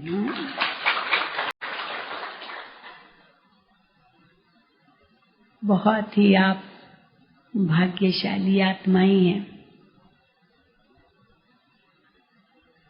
मधुबन के इस वातावरण में भट्टी करने के लिए इतनी आत्माएं तड़पती है। आपके भी बहुत सारे सेवा केंद्र हैं, हजारों भाई बहने होंगे और उनमें से केवल आप ही चुने गए। कितनों की इच्छा होगी कि हम जाएं, लेकिन उनका चांस नहीं लगा और आपका लग गया। और किन्हों को परमिशन मिली भी होगी, लेकिन किसी कारणवश वे नहीं आ सके होंगे और उसके बदले में कोई और आए। तो जो भी आए, आप सभी बहुत बहुत भाग्यशाली हो। वैसे तो अहमदाबाद में बहुत व्यस्त रहते होंगे, लौकिक और अलौकिक दोनों प्रकार की सेवाएं तो भी करते ही होंगे। परिवार में रहकर कैसे प्रवृत्ति में रहते निवृत्त रहना, ये भी आप सब भली भांति अनुभव करते हैं। तो जरूर अनुभवों की खान होंगी आपके अंदर, पर मधुबन का अनुभव तो सबसे निराला ही है, क्योंकि मधुबन तपोभूमि है, परिवर्तन भूमि है, वरदान भूमि है। जितनी महिमा इस भूमि की करें उतनी कम है, क्योंकि यहाँ स्वयं ब्रह्मा बाबा, मम्मा, दादियाँ, अनेक वरिष्ठ भाई बहनों ने तपस्या की है। तो उसी तपस्या का प्रभाव तो वातावरण में है ही। चाहे कोई नया भी यहाँ आता है, वो भी ये महसूस करता है। नक्की लेक तक पहुंच करके ही उनको ऐसे लगने लगता है कि यहाँ कुछ अलग ही है। और इस रोड पर आते आते तो वो महसूसता और भी प्रखर हो जाती है, और अंदर आते तो एकदम छाप लग जाती है। उनको लगता है कि हम कोई दूसरी दुनिया में आ गए हैं। और फिर सफेद वस्त्रधारी फरिश्तों को देखते हैं तो उनको महसूस होता है ये तो अल्लाह लोगों की दुनिया है। तो इसलिए आप सब तो हो ही बाबा के अनन्य रत्न। तो यहाँ 3 दिन आप रहकर क्या लक्ष्य रखेंगे? 4 धाम की यात्रा करने तो बहुत सारे भाई बहने आते ही रहते हैं। शांतिवन में हजारों भाई बहने आते हैं और एक दिन के लिए सुबह से शाम तक माउंट आबू में घूमते हैं। पांडव भवन में तो 1-2 घंटा ही होते हैं। 4 धाम की यात्रा करने का लक्ष्य होता है कि जहाँ ब्रह्मा बाबा ने तपस्या की, बाबा के कमरे में, झोपड़ी में, हिस्ट्री हॉल में, शांति बाबा इन्हीं 4 स्थानों पर सुबह से रात तक बहुत विचरण करते थे। अपने कमरे में तो केवल सोने तक ही था, लेकिन दिन में तो झोपड़ी में ही बैठते थे। सुबह का क्लास हिस्ट्री हॉल में करते थे, मुरली सुनाते थे। और जहाँ शांति स्तंभ है वहाँ बाबा क्रिकेट, बैडमिंटन, वो खुला स्थान था तो ओपन ग्राउंड होने के कारण वहाँ ये आउटडोर गेम्स खेलते थे बाबा। तो बच्चे भी बाबा के साथ खेलते थे और स्टूडेंट लाइफ का अनुभव करते थे। यहाँ आकर के अपनी सारी संसार की जो प्रॉब्लम्स है, समस्याएं हैं, उन सब से पार हो जाते थे तो बाबा हमेशा कहते हैं मधुबन आपका अपना घर है, बाप का घर सो बच्चों का घर, और अपने घर में आकर के विश्राम प्राप्त करो, क्योंकि वहाँ की भाग दौड़ की जिंदगी में से आप कुछ समय निकाल करके यहाँ आए हैं। यहाँ पर बस एक ही काम करना है। वैसे तो दिनचर्या में तो आराम भी करेंगे, भोजन भी करेंगे, सब कुछ करेंगे, लेकिन मेन लक्ष्य एक ही होगा कि हमें तपस्या करनी है, हमें तपस्या करनी है। तपस्या के ही गीत आप यहाँ सुनेंगे तो आपका लक्ष्य और भी पक्का हो जाएगा। परंतु केवल तपस्या नहीं, आपकी जो बैज है उसमें क्या लिखा हुआ है, ऊपर से पढ़े। हाँ, क्या लिखा है, पढ़ा अच्छी तरह से, क्या लिखा है? मौन तपस्या बठी। ये मौन शब्द भूलना नहीं। हाँ? तपस्या तो आप वहां भी करते होंगे, बठियां तो आपके सेंटर्स पर भी बहुत होती होंगी, लेकिन यहाँ की विशेषता ये होगी कि मौन में रह करके तपस्या करना या भट्ठी में रहना। तो मौन में रहना सहज है, मुश्किल है? बाबा कई बार प्रश्न करते हैं, साइलेंस में रहना, मौन में रहना सहज है या मुश्किल है? कभी बाबा ये प्रश्न करते हैं। कभी बाबा कहते हैं आवाज में आना सहज है या आवाज से परे जाना सहज है। तो अगर ये प्रश्न पूछा जाए आवाज में आना सहज है या आवाज से परे जाना सहज है, तो क्या जवाब देंगे? वैसे सहज क्या लगता है उसमें आना? हाँ? क्योंकि आवाज से परे जाने में मेहनत लगती है, क्योंकि अंदर में तो बहुत सोच चलते हैं, और जो सामने आया, जिसके सामने मुझे बोलना है, उसको बात कहनी है, तो दिल उतर कहूं, फिर आता कि नहीं मुझे मौन में रहना है। हाँ? तो अपने आप को कई बार जैसे जबरदस्ती भी शांत रखना पड़ता है कि क्योंकि मौन में है, तो आवाज में तो बस सहज आ जाते हैं। तो इसीलिए आवाज में आना मुश्किल नहीं है, पर मौन में रहना मुश्किल होता है, क्योंकि अंदर में बहुत विचार चलते हैं, इसलिए मुश्किल लगता है। क्योंकि जो मन में है वो वचन में लाना चाहते हैं, लेकिन मौन का मतलब ये भी नहीं है कि केवल वचन में नहीं आना है, परंतु मन में भी नहीं लाना है। क्योंकि मन में आएगा तो वचन में आएगा, फिर वो कर्म में आएगा। तो कर्म हमको क्या करना है वो तो सब निश्चित ही है। सवेरे आप उठेंगे, अमृत वेला आकर करेंगे, फिर नहा धो करके क्लास में जाएंगे। जो आपकी दिनचर्या है वो तो आपको कृति बहन सारा बताएगी। तो वो तो आपके कर्म की, या जो सुबह से रात्रि तक आपकी क्रिया चलेगी, वो तो आपको उसी नियम अनुसार आपको करना होगा। परंतु उसके पहले जो वचन है और उसके भी पहले जो संकल्प है, उस पर हमें अंकुश लगाना होगा। तो अगर वचन में अंकुश लगाना है तो मन में भी लगाना होगा, नहीं तो वचन में आ जाएगा और फिर मेहनत लगती है मौन में रहने की। तो मन में भी कोई और सोच न हो, सिर्फ मैं और मेरा बाबा, बस और कुछ नहीं। तो हम तो पहले दिन जब भट्ठी में आते हम कहते हैं अपने घर वालों को सबको इन्फॉर्म कर दो, हम आराम से पहुंच गए, अभी 3 दिन मुझे कोई फोन न करे। हाँ, सबके मोबाइल स्विच ऑफ करा दिए।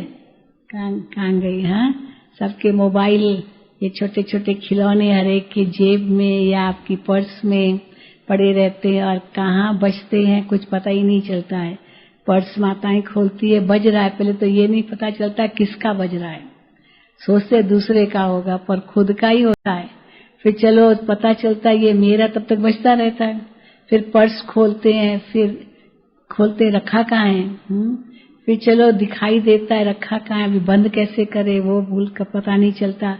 इसी में 10 मिनट लग जाते हैं और मोबाइल बजता ही रहता है। इसीलिए पहला काम ये करना है कि मोबाइल स्विच ऑफ। हो सकता है 3 दिन, हो सकता है जिनका अभी से स्विच ऑफ हो गया हाथ उठाओ। अच्छा, सबने पहले से कर दिया है? सच्ची हाँ? तो देखो, वैसे तो आजकल ऑफिसेज में जाओ तो यहाँ पर वो ये जो बैज लटका है ना आपके गले में, तो कईयों का तो मोबाइल ही लटकता रहता है तो चलो आपको गले में बैज लटका हुआ है तो कम से कम वो आदत जो पड़ी होगी तो मोबाइल तो नहीं रखेंगे। इसीलिए पहले से ही स्विच ऑफ, कोई भी आवाज, कोई भी रिंगटोन नहीं बजना चाहिए किसी भी मोबाइल का। ये आपसे विशेष अनुरोध करेंगे सबसे पहले, क्योंकि हमें आवाज से परे जाना है। एक हंसी की बात सुनाऊं कि एक विदेशी भाई था, तो उसने साइलेंस का बैज लगाया था, परंतु बैज लगाया साइलेंस का, मौन, और बातें कर रहा था। तो मैंने उनसे कहा कि अरे भाई, तुमने अपने साइलेंस का बैज लगाया है पर तुम ही बातें कर रहे हो। तो कहता है ये मेरे लिए थोड़ी है, दूसरों के लिए, कि दूसरे मेरे से बात न करें, मेरे को तो छुट्टी क्योंकि हमने लगाया, दूसरे पढ़ेंगे, मैं तो पढ़ भी नहीं सकता हूँ। अभी भी देखो, जब बताया कि आपके बैच पर क्या लिखा है तो कईयों ने देखना शुरू कर, देखा भी नहीं होगा कि लिखा क्या है या चलो नाम लिखा होगा, लेकिन ऊपर की हेडिंग क्या है वो भी इतना ध्यान से पढ़ी नहीं होगी। परंतु खैर अभी तो ध्यान से पढ़ लिया। तो अपने लिए है, दूसरा कुछ भी करे उसको नहीं देखना है, पर खुद को देखना है। अगर आपसे कोई बात करता भी है तो आप ये मत कहो नहीं चुप रहो, आप शांत रहो। अपने आप इशारे से समझ ही जाएगा कि उनको भी मौन में रहना है, क्या नहीं तो आप भी आवाज में आएंगे, चुप रहो, तो भी तो आवाज में आई ना, या एक्शन भी ऐसे से किया, जरूरत ही नहीं है। बस कुछ भी है आप उनको ऐसे शक्तिशाली शांत स्वरूप की दृष्टि देंगे, वो अपने आप शांत हो जाएगा। तो इसीलिए उसको याद आ जाएगा कि मुझे शांत रहना है। तो ये तो है चलो बाहर की बात, लेकिन अब दूसरी बात है कि क्या लक्ष्य रखें भट्ठी के अंतर्गत। ये भट्ठी है, भट्ठी माना अंदर में पकना, भट्ठी में पकना। हाँ? देखो, कोई भी चीज जब भट्ठी में पकती है या आग में उसको डालते हैं, भट्ठी में आग होती है तो आग में डालते हैं तो परिवर्तन तो निश्चित होता ही है, लेकिन जैसी चीज होती है उस अनुसार परिवर्तन होता है। मानो आप आग में मिट्टी की ईंट डालते हैं, भट्ठे पकते ना, मिट्टी ईंट के भट्ठे होते हैं, अंदर बहुत आग होती है और आपने वो मिट्टी की ईंट बना करके अंदर में डाली, तो वो जो आग है वो मिट्टी को इतना स्ट्रॉन्ग घट्ट बना देती है कि जब वो ईंट बन करके बाहर निकलती है मिट्टी तो कितनी स्ट्रॉन्ग होती है, कितनी मजबूत होती है। अगर गिराएंगे तो नहीं गिरेगी, अगर सचमुच मजबूत है तो आग में मिट्टी पड़ी और वो इतनी मजबूत हो गई। इतने बड़े बड़े मकान देखो ईंटों के ही बनते हैं। तो इसीलिए मिट्टी ईंट बन जाती है, इतनी बिल्कुल कोई मुलायम चीज पर वो इतनी स्ट्रांग बन जाती है। तो अब आप आग में बैंगन डालो, टमाटर डालो, आलू डालो, है ना, बर्था बनाते ना कुछ भी, तो वो कठोर चीज होती है, और कठोर चीज को आग में डालो तो क्या हो जाएगा, बैंगन आलू टमाटर क्या हो जाएगा, नरम हो जाते हैं, सॉफ्ट हो जाते हैं, उनकी कठोरता निकल जाती है और एकदम नरम नरम हो जाते हैं। बर्था बैंगन का बनाते होंगे ना माताएं, हाँ। तो इसीलिए तो सब्जी डाली इस प्रकार की तो वो नरम हो जाती है, सॉफ्ट हो जाती है। इसी प्रकार कोयला डालो आग में तो क्या होता है, एकदम काला काला कोयला आग में डालते ही वो राख बन जाता है, उसका रंग बदल जाता है। हाँ, इतना कठोर है वो, लेकिन वो ऐश बन जाता है ना, भभूति जैसा बन जाता है। फिर सोना डालो, इतनी खाद होती है उस सोने में, चांदी तांबा लोहा न जाने क्या इतनी खाद होती है, इतनी अग्नि चाहिए सोने को पिघलाने के लिए। तो पहले और चीजें जो है वो पिघलती जाएगी, क्योंकि सोने का जो टेम्परेचर होता है वो बहुत हाई होता है, बहुत ज्यादा, तो बहुत आग चाहिए, तो और जो धातु है वो पिघलते जाते हैं और फिर सच्चा सोना निखर कर आता है। तो इसी प्रकार बाबा कहते हैं इस भट्ठी में भी तुमको ये चारों प्रकार के अनुभव करने हैं। कैसे? जो हमारे एकदम कठोर कठोर संस्कार, जो कभी लगता है बहुत मेहनत करते हैं तो भी ये नरम नहीं होते, बहुत कठोर है, और उन संस्कारों को बदलना जैसे बहुत मुश्किल लगता है। कई बार एक व्यक्ति था, वो जोर जोर से बोलता था, बहुत जोर से, अभी किसी पास में बैठा है व्यक्ति उसको जोर से बोलने की जरूरत ही नहीं है, लेकिन ना जोर से उसका बोलने की आदत, जोर से बोलने की। तो टेलीफोन पर भी मोबाइल पर भी इतना जोर से बोलेगा जैसे सब आप सुन रहे हैं, जबकि खाली आपको टेलीफोन पर बात करनी ना, सबको थोड़ी सुनाना है आप जो बात कर रहे हैं, लेकिन इतना जोर जोर से। यहीं बैठ करके, आंगन में बैठ करके ही बोल रहा था। तो मैंने उसको एक बार कहा, भाई साहब थोड़ा धीरे। तो पता है क्या जवाब देता है? कहता है क्या करे बहन जी, मेरा आवाज ही ऐसा है। तो मैंने कहा आवाज ही ऐसा है? ऐसे तो हो ही नहीं सकता कि मेरा आवाज ही ऐसा है, आप कोशिश तो करो धीरे से बोलने की। तो फिर कहता है क्या करे, मेरे माँ बाप ने मुझे ऐसा आवाज दिया। तो दोष किसको? माँ बाप को दोष दिया। बताओ, आवाज आपके हाथ में है ना, कि वो माँ बाप के कारण है। पर ये संस्कार बना, ऐसे नहीं कि माँ बाप का संस्कार इसीलिए आप में आई, तो आपकी अपनी चीज है। ये तो माँ बाप के संस्कार तो नहीं मिलेंगे ना। और बातों में चलो, चेहरा आपका, नाक आंख कान वो माँ बाप के अनुसार मिलेंगे, लेकिन ये तो आपके हाथ में है, इसलिए माँ बाप को थोड़ी दोष देंगे। तो फिर उसको कहा कोशिश करो। बेचारा बहुत कोशिश करे पर समय लगा। तो देखो ऐसे कठिन संस्कार वो भी भट्ठी में पिघल सकते हैं, बिल्कुल। जिनको बहुत बात करने की आदत है वो ऐसा दृढ़ संकल्प करे कि मैं बिल्कुल नहीं बोलूंगा और विजय पाए। आप लोगों में से कोई ऐसा बहादुर निकले, लास्ट दिन पूछा जाएगा कि ऐसा कौन था जो बिल्कुल नहीं बातचीत की इसने, उसको उसका नाम वाला होगा। मैं कुर्ती बहन को कहूंगी कि लास्ट दिन ये जरूर पूछे कि कौन विजयी रतन निकला, जो बिल्कुल 3 दिन पूरा मौन। चलो अगर बहुत जरूरी है तो लिख करके भी दे सकते हैं, चिट्ठी रख करके, पर मुख से नहीं बोलना। ऐसे भी नहीं कि चलो 4 शब्द की बजाय 1 शब्द बोल दिया, वो भी नहीं, इतना मौन। ये तो बिल्कुल योगी आत्मा बन जाएगी, पर उसके लिए मन का मौन बहुत जरूरी है। तो ऐसा कठोर संस्कार भी आपका पिघल जाए, आप ऐसे नरम हो जाओ, और या कठोर उस रूप से कि नाजुक, पर वो बदल करके स्ट्रांग हो जाओ, और कोई भी अंदर में विकृतियां, कोई कमजोरियां, कोई नेगेटिविटी, नकारात्मकता, व्यर्थ चिंतन, वो सब खत्म हो जाए, सारी खाद निकल जाए और आत्मा सच्चा सोना बन जाए। एकदम कालापन, कोयले जैसा कालापन, वो भी सब खत्म हो जाए और आत्मा निखर जाए। ये 3 दिन का आपका ये अनुभव हो। पर अभी तो नहीं पूछा जाएगा, लास्ट दिन आपसे जरूर पूछेंगे। तो हर एक उसी तैयारी में रहे कि मैं क्या सुनाऊंगा, तो अनुभव करेंगे तब तो सुना सकेंगे ना।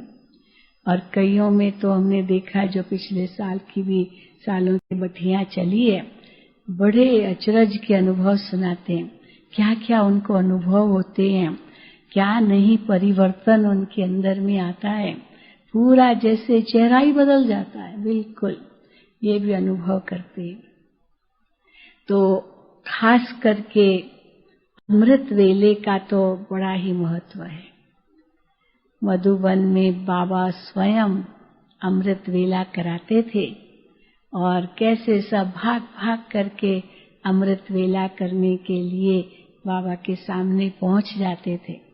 देखो यहाँ पर वैसे इस हॉल का उपयोग तो मधुबन वाले करते हैं, सेवाधारी यहाँ योग करते हैं, सब उनके लिए है। लेकिन उन सबको कहा कि आप लोगों को थोड़ा त्याग करना पड़ेगा क्योंकि ऊपर में भट्ठी चलेगी, इसीलिए ये हॉल केवल आप लोगों के लिए ही है। हाँ? वो लोग सब शांति स्तंभ पर जाकर के करेंगे। अभी भी शांति स्तंभ पर ही उनका योग होगा। अमृत वेले भी वहीं करेंगे या हिस्ट्री हॉल में करेंगे। तो ये मेडिटेशन हॉल एक्सक्लूसिवली केवल आपके लिए ही है। हाँ, तो देखो उनके त्याग को भी आप थैंक्स ना, नहीं तो वो इसी हॉल में बैठते हैं और बहुत ही पावरफुल वाइब्रेशंस है।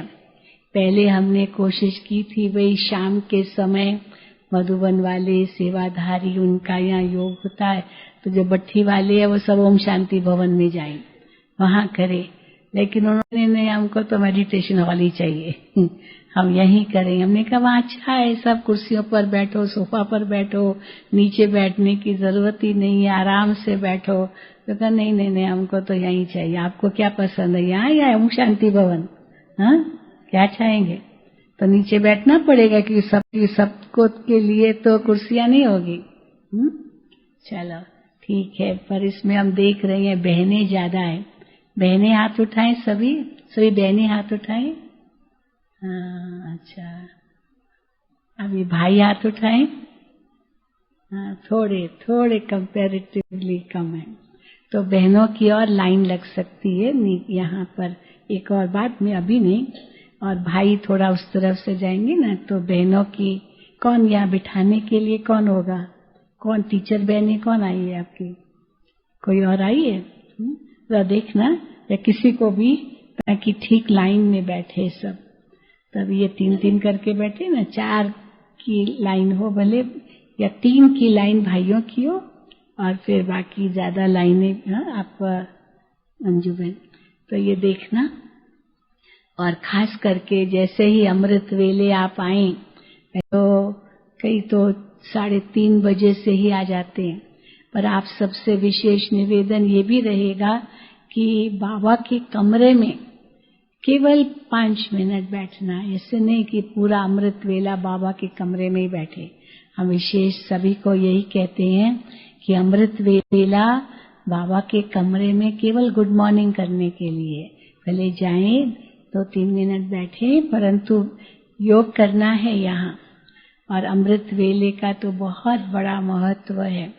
बाबा कहते हैं जैसे सारे कल्प में संगम युग अगर देखा जाए वो अमृत वेले का समय है, तो जिस प्रकार संगम युग का इतना महत्व है, संगम युग पर स्वयं भगवान आते हैं, संगम युग पर हम हमारी झोली भरते हैं वरदानों से, संगम युग पर ही हमें पवित्र बनाते हैं, संगम युग पर आत्मा को शक्तिशाली बनाते हैं, चढ़ती कला होती है। ये संगम की जो विशेषताएं हैं वो सब अगर देखा जाए अमृत वेले की विशेषताएं भी है। संगम युग भी सारे जो चक्र का अमृत वेला है ना। सूर्योदय होता है और वो सवेरा होता है, पीएम तो खत्म हो गया, एएम चालू हो जाता है, दिन चालू हो जाता है। भले सूर्योदय बाद में होगा। भारत के कई ऐसे स्थान हैं, हम आसाम में गए थे, वहां तो जून महीने में तो 4 बजे ही सवेरा हो जाता है, 3 बजे से लाइट उजाला होने लगता है। मैं पहले दिन जैसे ही वहां पर पहुंची तो रात को सोए, 4 बजे अमृत वेला करेंगे। तो जैसे वो आँख खोली तो देखा ये तो उजाला हो गया। मैंने कहा 6 तो नहीं बज गए, अरे इतना सोई हूँ क्या? तो कहा नहीं बहन जी 3:30 ही बजे। मैंने कहा 3:30 बजे और इतना उजाला? तो कहा ये पूर्व है ना, तो पूर्व में तो पहले सूर्योदय होता है। वैसे अगर नियमानुसार देखें तो जो लॉन्जिट्यूड और लैटिट्यूड होते हैं उसमें वो 1 घंटा पहले होना चाहिए। जैसे अभी 6:30 हुए तो वहां पर 7:30 होना चाहिए, मतलब अभी शाम को जल्दी अस्त हो जाता है। यहाँ अभी 6:30 बजे हो रहा है तो वहां पर जल्दी हो जाएगा। और नहीं तो कई बार ऐसे 3 बजे ही हो जाता है, पता भी नहीं चलता, अरे 3 बजे अस्त हो गया। लंदन अमेरिका जाओ वहां तो ऐसे ही होता है, रात के 10 बजे तक भी गर्मी के दिनों में उजाला होता है, और सर्दियों में जाओ तो 3 बजे अंधेरा दोपहर को। और सूर्योदय भी देर से होता है।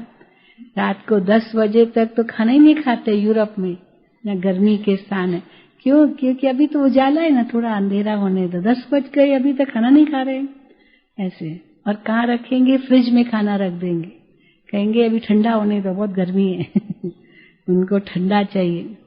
और यहाँ हम कहेंगे गरम गरम खाओ। हाँ, इतना अंतर है, बहुत अंतर है।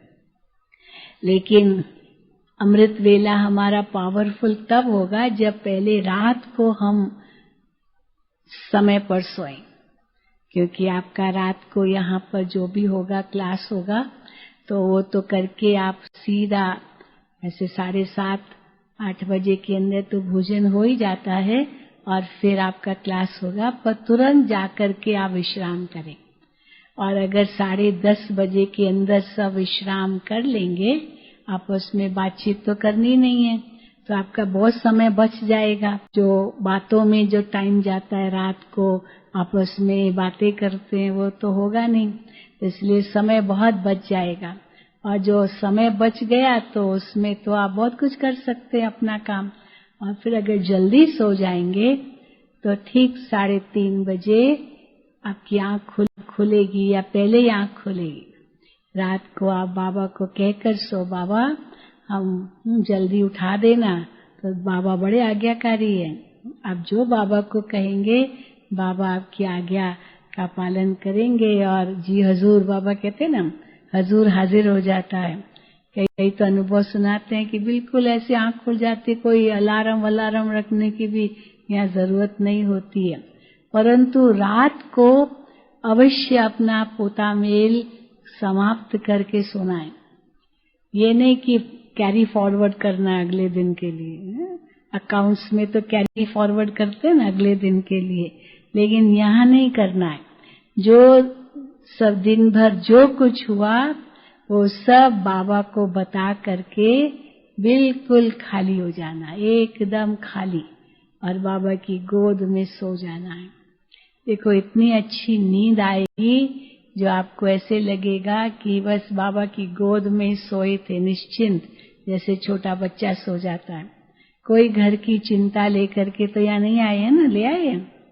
हाँ, एक बार दादी प्रकाश मणि जी से मीडिया कॉन्फ्रेंस चल रही थी, मीडिया वाले आए थे, तो दादी जी से अखबार वाले ने पूछा कि दादी जी आप इतने हजारों सेंटर संभालते हैं, इतने आपके भाई बहने हैं, इतनी टीचर्स हैं, कितनी सबकी जिम्मेदारी आपके ऊपर होगी, तो आपको रात को नींद आती है?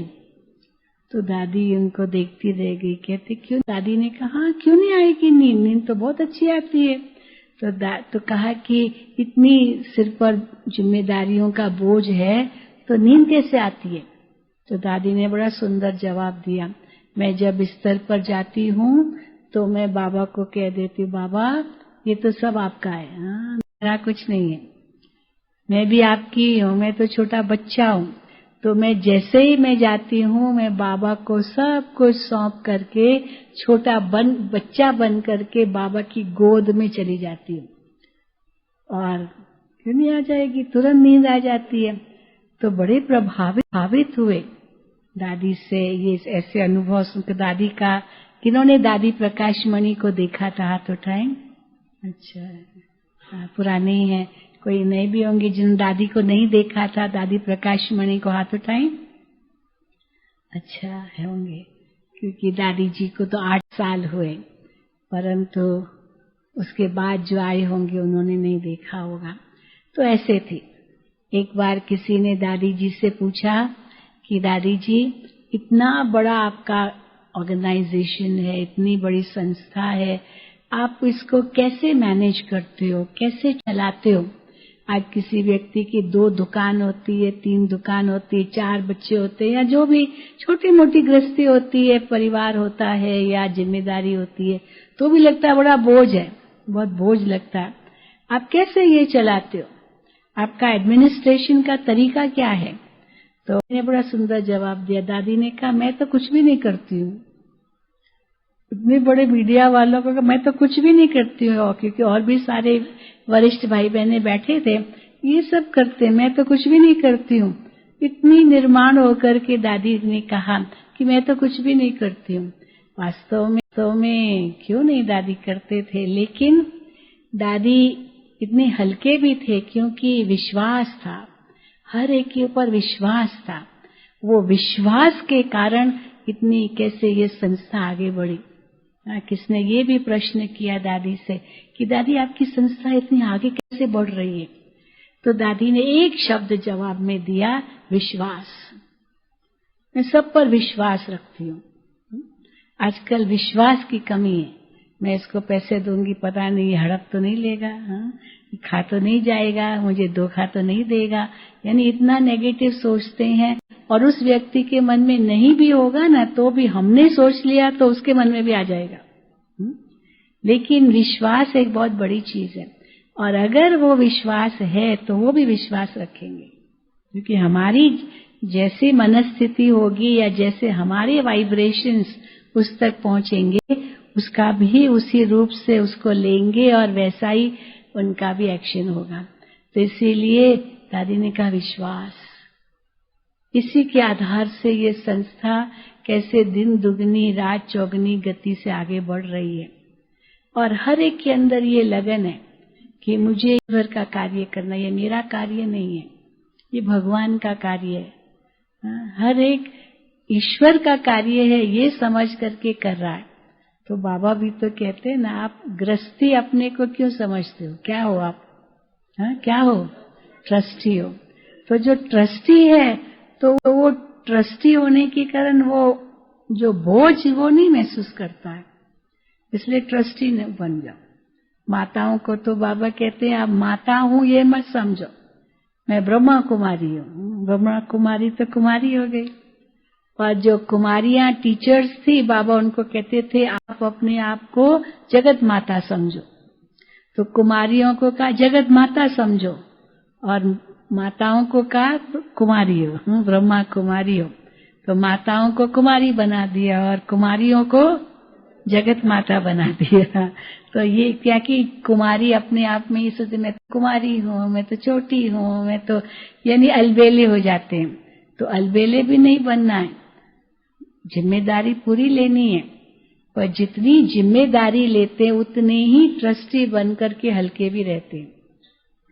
जिम्मेदारी कैसे दूसरों को भी सौंपनी होती है और खुद न्यारा भी रहना होता है, ये लीडरशिप की क्वालिटीज है। और लीडरशिप में ये भी होता है कि करके कराना है, ये नहीं खाली ऑर्डर करना है। तो जो स्वयं उदाहरण बनता है वो औरों के लिए प्रेरणा का स्रोत बनता है। अगर हम ही अमृत वेले सोए रहें और दूसरों को कि अमृत वेले उठो, तो क्या उठेंगे? हम औरों को कहते क्लास करो और हम ही नहीं कर रहे हैं, तो कहीं पहले आप तो करो। हमारी बड़ी दीदी थी, वो नंबर 1 स्टूडेंट थी, नंबर 1 स्टूडेंट। नोटबुक पेन सदा अपने साथ रखती थी, नंबर 1 स्टूडेंट। मुरली से प्रश्न निकालती थी। अभी ये जो मुरली में प्रश्न है ना जो आते हैं, ये सब बड़ी दीदी हमारी निकालती थी। राजू भाई ने उनसे सीखा कैसे मुरली से प्रश्न निकालना होता है, प्रश्न उत्तर कैसे लिखना होता है। और जो आता था पहले आया मधु, पहले दीदी मिलती थी, बड़ी दीदी मिलती थी, और दीदी उनसे पहले उस दिन की मुरली का प्रश्न पूछती थी। मुरली तो उसने सुनी नहीं, क्योंकि वो तो ट्रेन में था और पहुंचा। तो दीदी ऐसे उनसे पूछ करके उनको फेल कर देती थी, क्योंकि बाबा की पॉइंट तो अलग ही होगी। भले प्रश्न तो साधारण होगा, लेकिन बाबा का जो उसमें उत्तर होगा वो तो बिटवीन द लाइंस होता है, यानी पता नहीं चलता तुरंत, पर वो बाबा के शब्दों में ही कहना वो तो मुश्किल होता है। तो इसीलिए दीदी इस प्रकार परीक्षा लेती थी। और नंबर 1 स्टूडेंट सबसे पहले जाके बैठेंगे योग में, चाहे क्लास में, और सब दीदी से डरते थे बहुत। हाँ, दीदी आ गई होगी, दीदी आ गई होगी। तो ऐसे हमारी दीदियां, दादियां, और बाबा तो नंबर 1 थे ही, मम्मा भी नंबर 1 ही थी। तो देखो वो कितना आगे चले गए। तो हमको क्या करना है, कोई भी ये न सोचे मैं तो लेट आया हूँ, मैंने बाबा को नहीं देखा, मम्मा को नहीं देखा, हाँ मैं इतना पुरुषार्थ कर सकूंगा नहीं कर सकूंगा, कभी नहीं ये नहीं सोचना, क्योंकि ये तो ऐसी मैराथन रेस है, लंबी रेस है। हाँ? तो इस रेस में ऐसे नहीं कि बस 2 मिनट में रेस पूरी हो जाएगी। कई होते ना, बस 10 किलोमीटर की रेस होगी तो फटाफट आ जाते हैं।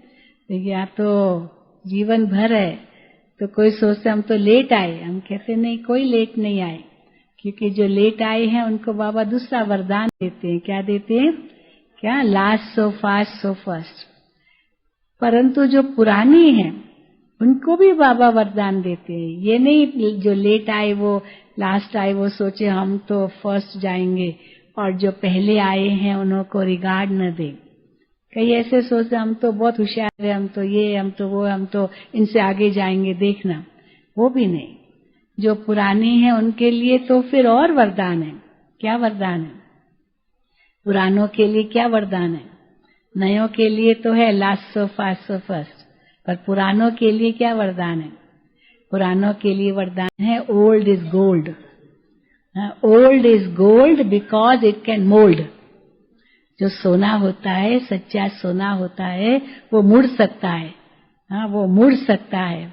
तो इसीलिए जो पुरानी हैं वे कितने सालों से चले आ रहे हैं, कितनी उनके जीवन में बाधाएं आई होगी, कितनी परीक्षाएं आई होगी, कितना सहन किया होगा, कितना समाया होगा, लेकिन वो सब सहन करके, समा करके अभी तक उसी स्थिति में है, उसी उमंग उत्साह में है। तो कितना उनका रिस्पेक्ट हम रखें, कितना हम उनको आदर दें। ये नहीं हम तो होशियार है ज्यादा इनसे। आजकल तो युवा पीढ़ी यही समझती ना, बूढ़े क्या जाने।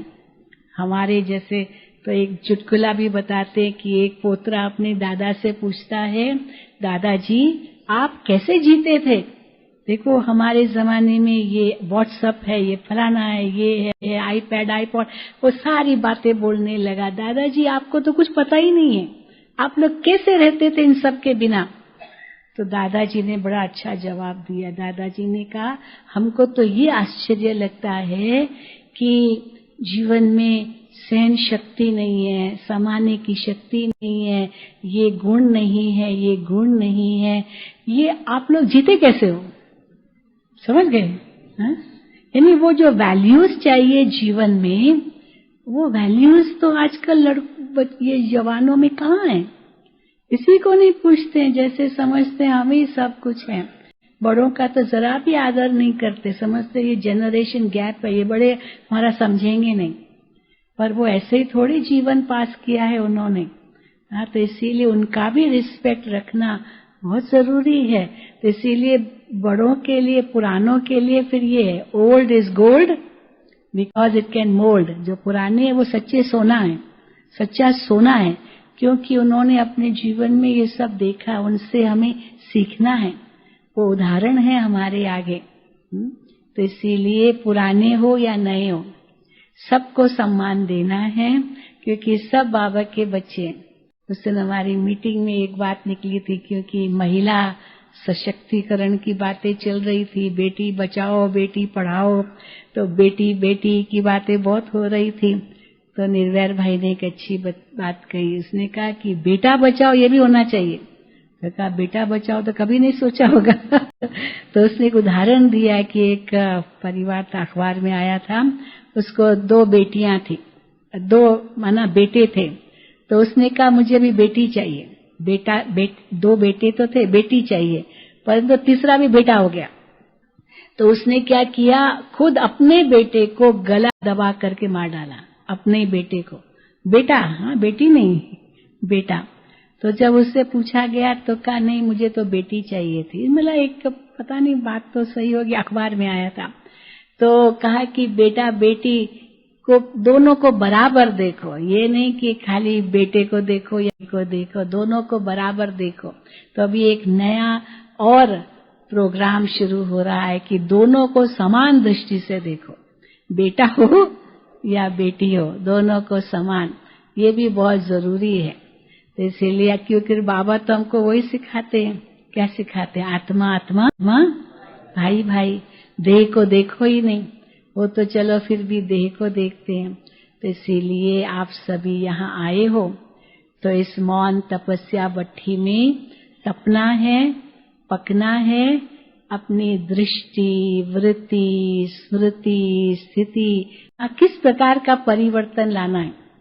एक एक आपकी जो भी शुरू करो अपनी स्मृति से, क्योंकि स्मृति के आधार पर ही वृत्ति बनती है, वृत्ति के आधार पर दृष्टि बनती है, दृष्टि के आधार पर फिर कृति बनती है, कर्म बनता है, फिर ही पूरी सृष्टि बनती है। तो इसीलिए बीज है हमारी स्मृति। तो जब भी किसी को देखो तो क्या स्मृति में आए, कोई पुरानी बातें याद न आए। हो सकता है किसी का किसी से कुछ मनमुटाव हो, कुछ भी हो, पुरानी बातें हो, तो बाबा कहते हैं वो अभी सबको बिंदु लगाना है। 3 बिंदु तो बाबा ने बता ही दिए।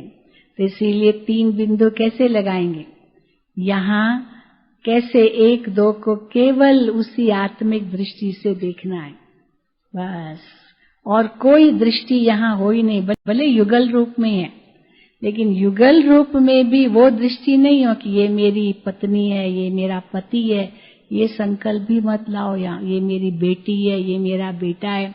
यज्ञ के अंदर तो देखो बाबा शुरू में इतने स्ट्रिक्ट थे, कैसे बाबा ने दृष्टि बदल दी। जो माँ थी वो बेटी बन गई। मम्मा की लौकिक माँ रहती थी, साथ में थी, पर वो माँ भी मम्मा को मम्मा कहे, मानो बेटी को माँ मम्मा कहे। बाबा की लौकिक पत्नी, बाबा की लौकिक पत्नी बाबा कहे, और बाबा उसको बच्ची कहे, ना पत्नी को बच्ची कहे, और पत्नी अपने पति को बाबा कहे। आप समझ गए ना, कैसे दृष्टि सारी बदल गई, तो पूरी सृष्टि बदल गई, सब कुछ बदल गया। तो इसलिए कुछ भी लौकिक का जो स्वरूप है वो न हो, क्योंकि बाबा हमें अलौकिक बना रहे हैं, अलौकिक से भी पारलौकिक बना रहे हैं। और घर जाना है, संपन्न बनना है, संपूर्ण बनना है, तो पहले तो आत्मिक स्थिति चाहिए। वो स्थिति पहले कैसे बनेगी? स्मृति से, फिर स्मृति से वृत्ति से, वृत्ति आएगी, वृत्ति से ही वही दृष्टि होगी। तो जिसको भी देखो, चाहे कोई भी हो, हाँ, आत्मा हो, ये नहीं मेरी ये बेटी है, ये बेटा है, ये पति है, ये भाई है, सब आत्माएं। इस बाबा ने यही दृष्टि हमारी बनाई। विश्व को एक कैसे किया? सारा विश्व एक है, परिवार है। दुनिया में भले कहते हैं कि हाँ हिंदू मुस्लिम सिख ईसाई भाई भाई, भारत में कहते हैं, लेकिन भाई भाई समझते कहाँ हैं? लड़ते ही रहते हैं। पर भाई भाई की दृष्टि तब बने जब आत्मा की दृष्टि हो, नहीं तो भाई भाई की दृष्टि कहाँ बनती है। इसलिए बाबा ने आत्मिक दृष्टि बनाई। और एक के ही हम बच्चे हैं, ये एक की लगन, एक में मगन, एक देसी वृत्ति, एक दृष्टि, ये एकता के सूत्र में बांधने के लिए ये एक को महत्व दिया है। तभी तो ये एक विश्व परिवार बन गया। कैसे बना? सतयुग के देवताएं जो सतयुग के आदि में थे, त्रेता अंत के बाद कैसे सब बिखर गए, सारी दुनिया में चले गए। तो एक अखंड भारत था, जो बाबा कहते उस समय लक्ष्मी नारायण का राज्य था, लेकिन कैसे द्वापर युग आते ही सब बिखर गए, बिखरता गया अखंड भारत, सब बढ़ता गया। और फिर बाबा के जो सतयुगी देवताएं थे सारे विश्व में फैल गए। अभी जो बाबा कहते हैं उनको निकालना है, तो दुनिया के कोई एकदम दूर का कोना होगा, वहां भी कोई न कोई बाबा का बच्चा होगा ही। सचमुच हम देखते हैं। इसलिए बाबा कहते कोई भी दुनिया का कोना भी नहीं छोड़ो, कहाँ बाबा के बच्चे ढूंढ रहे होंगे बाबा को। इसलिए सब जगह सेवा करो। तो फिर से वही विश्व परिवार बना रहे, एक विश्व परिवार। कैसे बनेगा विश्व परिवार? जब दृष्टि हमारी सबके प्रति आत्मिक होगी। यही तो ईश्वरीय विश्वविद्यालय की विशेषता है कि यहाँ पर कोई धर्म भेद, जाति भेद, भाषा भेद, रंग भेद, प्रांत भेद, ये सब है ही नहीं। कोई भेद नहीं है। बाबा ने भले सिंध में सब शुरू किया, लेकिन बाबा ने एकदम यज्ञ में मना किया, कोई आपस में सिंधी में बात नहीं करेगा। वैसे भी सिंधी लोग पापड़ बहुत खाते थे, तो क्या सिंधी बोला पापड़ बन बोले ऐसे चुटकुला है ये। परंतु आजकल तो कोई खाते नहीं, मुश्किल से खाते। परंतु कहने का भाव है बाबा ने बंद किया, बाबा ने सिंधी में बोलना ही बंद कर दिया, मम्मा ने बंद किया। तो सब यज्ञ के अंदर कोई सिंधी में बोलता नहीं था, क्योंकि सब सिंधी थे। अब आप लोग सब गुजराती हो, तो आपस में क्या गुजराती में बोलेंगे? बोलना ही नहीं है तो चलो भाषा भी भूल जाओ लेकिन ये जरूर है कि मौन में रहना है, परंतु विचार तो फिर भी गुजराती में ही चलते होंगे ना, क्योंकि गुजराती है आपकी मदर टंग तो वही है। परंतु बाबा कहते इससे भी परे चले जाओ। बस आत्मा की भाषा क्या है? आत्मा की भाषा क्या है? हाँ, शांत। ये आत्मा की भाषा है, साइलेंस। तो इसी भाषा को अनुभव करो। मैं आत्मा शांत स्वरूप हूँ, मैं आत्मा शुद्ध स्वरूप हूँ। तो ये हर वक्त सुबह से लेकर रात्रि तक उसी स्थिति में रहो, उसी भावना में रहो, उसी दृष्टि में रहो, उसी वृत्ति में रहो। और एक ईश्वरीय परिवार है, ये रहे तो देखो वसुधैव कुटुंबकम की बहुत सुंदर अनुभूति हम यहाँ मधुबन में करते हैं। तो वन की काठी है। कई लोग हम लोगों से पूछते, इतने सारे अलग अलग जाति, अलग ये स्टेट्स के भाई बहने, अलग भाषाओं के भाई बहने यहाँ रहते हैं। ऐसा नहीं कि एक ही स्टेट के रहते हैं, तो इतने सब इकट्ठे रहते हैं। आप लोग कभी लड़ते झगड़ते नहीं हो क्या? इससे बहुत पूछते हैं। तो हम कहते हैं देखो लड़ाई झगड़ा किस आधार पर होता है? दो बातों के कारण। पहली बात होती है ये तेरा और मेरा, तेरा मेरा, इसमें झगड़ा होता है। अब यह हमारा तो कुछ है ही नहीं। बाबा ने ये सब सिखा दिया, ये शरीर भी मेरा नहीं है, यही अपना अभ्यास करो। ये देह भी मेरी नहीं है, बाकी बातें तो छोड़ो। मेरा कुछ भी नहीं है। मेरा मेरा मेरा ये शब्द भी भूल जाना होता है। बाबा बाबा बाबा बाबा, हर वक्त बाबा। तो फिर मेरापन कहाँ आया? तो फिर झगड़ा क्यों होगा? अगर है माना अभी तक मेरापन भूला नहीं है, तेरा मेरा आ गया। और दूसरा मुख्य कारण होता है कि हम सोचते दूसरा बदले, मैं नहीं बदलूं, मैं तो ठीक हूँ, पर ये इसके कारण ये बदले, इसके कारण मुझे ये हुआ, इसके कारण मुझे हुआ। तो बाबा कहते ये बिल्कुल गलत सोच है। हर एक का कर्म उसके साथ है। वो कितना भी चलो दुख देने की कोशिश करे, मैं लूं नहीं, बस बात खत्म। पुरानी बातें याद करके मनुष्य अपने को ही दुख देता है। तो इसीलिए बाबा कहते हैं आप मोए मर गई दुनिया। जो व्यक्ति मर जाता है उसके लिए तो दुनिया मर गई ना। आत्मा तो अजर अमर अविनाशी, उसको तो पता भी नहीं चलता है कैसे आत्मा निकल गई, कैसे निकल गई। तो उसको थोड़ी होता है कि यार मैं मर गया, ये थोड़ी सोच चलता है। वो तो आत्मा तो अमर है, वो शरीर तो है ही विनाशी। पर दूसरे कहेंगे कि ये मर गया, क्योंकि वो तो शरीर को देखते हैं ना, आत्मा को तो पता नहीं। वो तो और ही स्वतंत्र हो गई। दादी जान की अपना अनुभव सुनाती है। वो एक उनका लंदन में एक भाई है, तो उसने एक किताब लिखी है, I know how to live and I know how to die. मुझे जीना भी आता है, मुझे मरना भी आता है। तो मरना भी कैसे और जीना भी कैसे? तो मरना है तो एक सेकंड में आत्मा देह से न्यारी हो गई, और जीना है तो सबके साथ मिल करके जीना है। इसलिए मधुबन इस शब्द में ही दोनों समाया। मधु माना मिठास, प्रेम, और बन माना वैराग्य, एकांत, सन्यासी। सन्यासी कहाँ रहते? जंगल में रहते। तो मधु और बन, मधु माना प्रेम का स्थान, तो इसीलिए प्रेम का स्थान, मिठास का स्थान इतना हो, जो जैसे मधुमक्खी इतना शहद कैसे बनाती है? एक अकेली मधुमक्खी बना सकती है क्या शहद? कितनी मधुमक्खियां चाहिए एक शहद का, वो जो बी हाइव बनाते हैं, कितनी होती है उसमें, तब उसमें शहद बनती है। तो इसके लिए मधु माना मिठास, पर वो मिठास के लिए संगठन चाहिए, प्यार प्रेम चाहिए। और बन माना एकदम एकांत, अकेले। तो संगठन में रहते हुए भी अकेला अनुभव कर सको, और अकेले भी हैं तो भी अकेले नहीं हो, बाबा साथ है। इसलिए इंग्लिश में हम 2 शब्द कहते हैं, एक शब्द है लोनलीनेस, एक शब्द है सॉलिट्यूड, एक है एकांत और एक है अकेला।